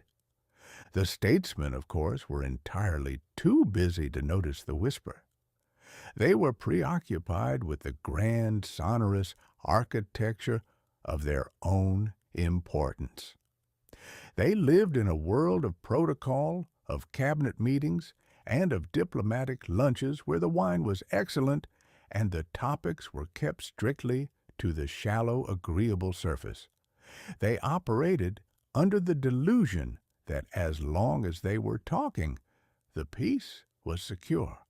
They mistook the silence of the public for consent, and they mistook the polite applause of the crowds for genuine approval. But the whisper was there nonetheless. It was the sound of the individual, the private soul, recoiling from the grand mechanical logic of the state. It was the realization that the world was being organized for a catastrophe, and that the only thing the common man could do about it was to watch, wait, and try to keep his own house in order while the curtains were prepared for the fire. There is a tragedy in this collective observation, a tragedy that history has recorded with a weary, blood-stained hand time and again. We are a species that is remarkably good at identifying the oncoming storm and remarkably bad at doing anything to stop it. We see the clouds gathering, we smell the ozone in the air, and we hear the low, rumbling threat of the thunder, and yet we spend our time arguing about who should be the one to carry the umbrella, or whether the storm is really a storm at all, or perhaps just a very large, very loud, and very inconvenient cloud of butterflies. The whisper of the discontented in 1936 was the sound of humanity realizing that the game had changed. The rules of the 19th century, the rules of the gentleman's duel, of the limited skirmish, and of the diplomatic compromise had been shredded. We were entering an age where the state was no longer a servant of the people, but the master of the machine, and where the machine was no longer a tool of production, but a weapon of annihilation. One can almost feel the weight of the air during that year. It was a stillness that was not quite calm. It was a stillness that was held in tension, a wire stretched until it was ready to snap. The common man felt it. He felt the shift in the balance of the world. He felt the cold, hard reality of the new armaments, and he felt the growing irrelevance of the old, civilized norms. He knew that the signatures on the great treaties were not just fading, he knew they were being burned. And yet, despite the whisper, life went on. The citizen still woke up, he still went to work, he still loved his wife, he still played with his children, and he still wondered if the weather would be fine on Sunday. This is the great, enduring, and perhaps the most whimsical aspect of the human condition. Our ability to persist, to hope, and to inhabit our own little, fragile, and entirely personal lives, even when we know deep in the marrow of our bones that the ground beneath us is about to be violently reshaped. We are a contradictory bunch, we humans. We build the most efficient instruments of death, and we spend our afternoons admiring the way the light hits the petals of a rose. We talk of global annihilation, and we worry if we have enough tea in the pantry. We listen to the whisper of the discontented. We recognize the truth of it, and then we turn the dial on the radio, looking for a bit of music to drown it out. As we look back at the collective whisper of 1936, we see a world that was already halfway to the cellar. We see the common man as he really was, not as a hero, not as a victim, and not as a revolutionary, but as a person who was trying to navigate a world that was clearly and tragically preparing to set fire to its own curtains. He saw it coming, he heard the whispers, and he knew that the game was rigged. But he also knew that he had no seat at the table, no influence over the outcome, and no way to stop the machinery of the state from turning toward its inevitable, disastrous conclusion. So he went about his business. He kept his whisper to himself, and he waited. He waited for the storm that he knew was coming, and he did it with the stoic, weary, and entirely magnificent resignation of a man who has finally understood that while the world may be governed by the powerful, it is lived by the common, and it is the common who will be left to sweep up the pieces when the great, loud, and utterly unnecessary performance is finally brought to its violent crashing end. It was the collective whisper of a world that was holding its breath, and if you listen closely to the echoes of that year, you can still hear it today. A soft, sad, and entirely knowing sound that serves as a reminder that the truth is rarely shouted from the rooftops. It is whispered in the back rooms, the kitchens, and the markets by the people who have to live with the consequences of the decisions they never made. Chapter 20. The Audit of 36. The year of our Lord 1936 has finally packed its bags, checked out of the grand hotel of history, and slipped away into the night without so much as leaving a forwarding address. It was a year that behaved exactly as the previous ones had, which is to say it was entirely uncooperative, perpetually noisy, and determined to prove that humanity is a species that possesses a truly bottomless capacity for getting used to absolutely anything.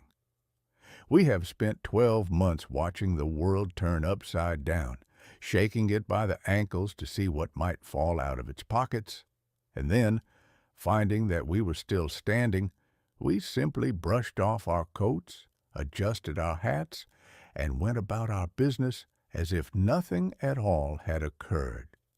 If one were to conduct a formal audit of the year, a cold, hard, and unforgiving assessment of the ledgers, one would find that the human race has been, as usual, a very busy, very foolish, and remarkably inconsistent accountant. We have balanced our books with a reckless disregard for reality, and we have entered our losses as gains, all while convincing ourselves that we are the masters of the ledger. Consider the events we have catalogued in these past 20 chapters. We witnessed a British king, a man who occupied the most gilded, uncomfortable, and ancient chair on the planet, decide that the crown was not worth the cost of admission and walk out the door for the sake of a lady's conversation.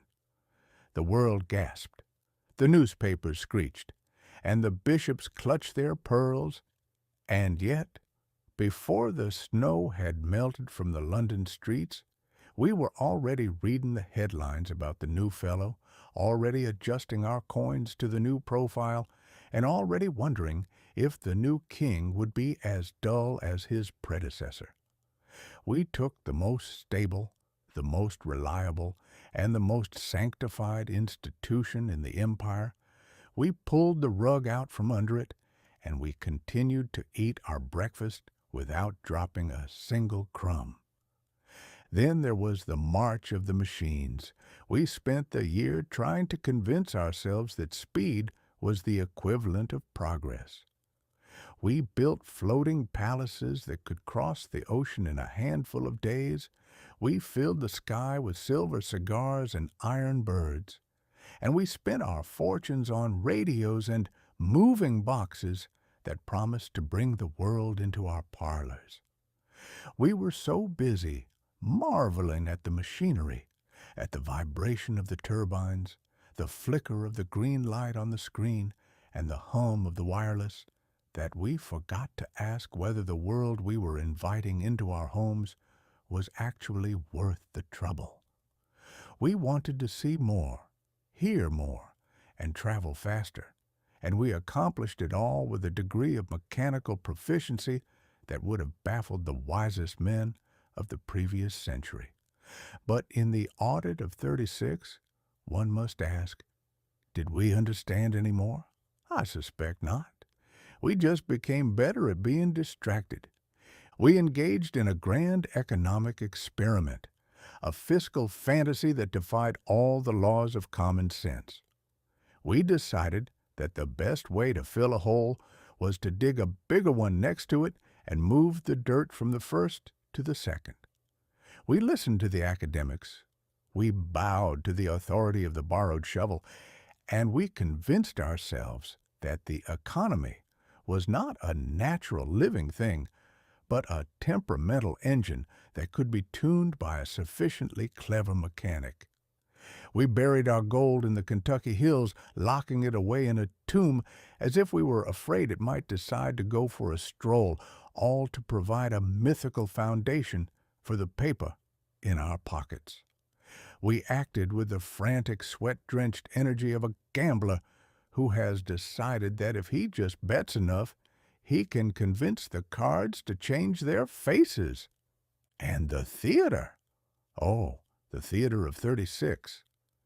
We watched as the world's nations turned Iberia into a laboratory, a testing ground for the most efficient ways to unmake the world.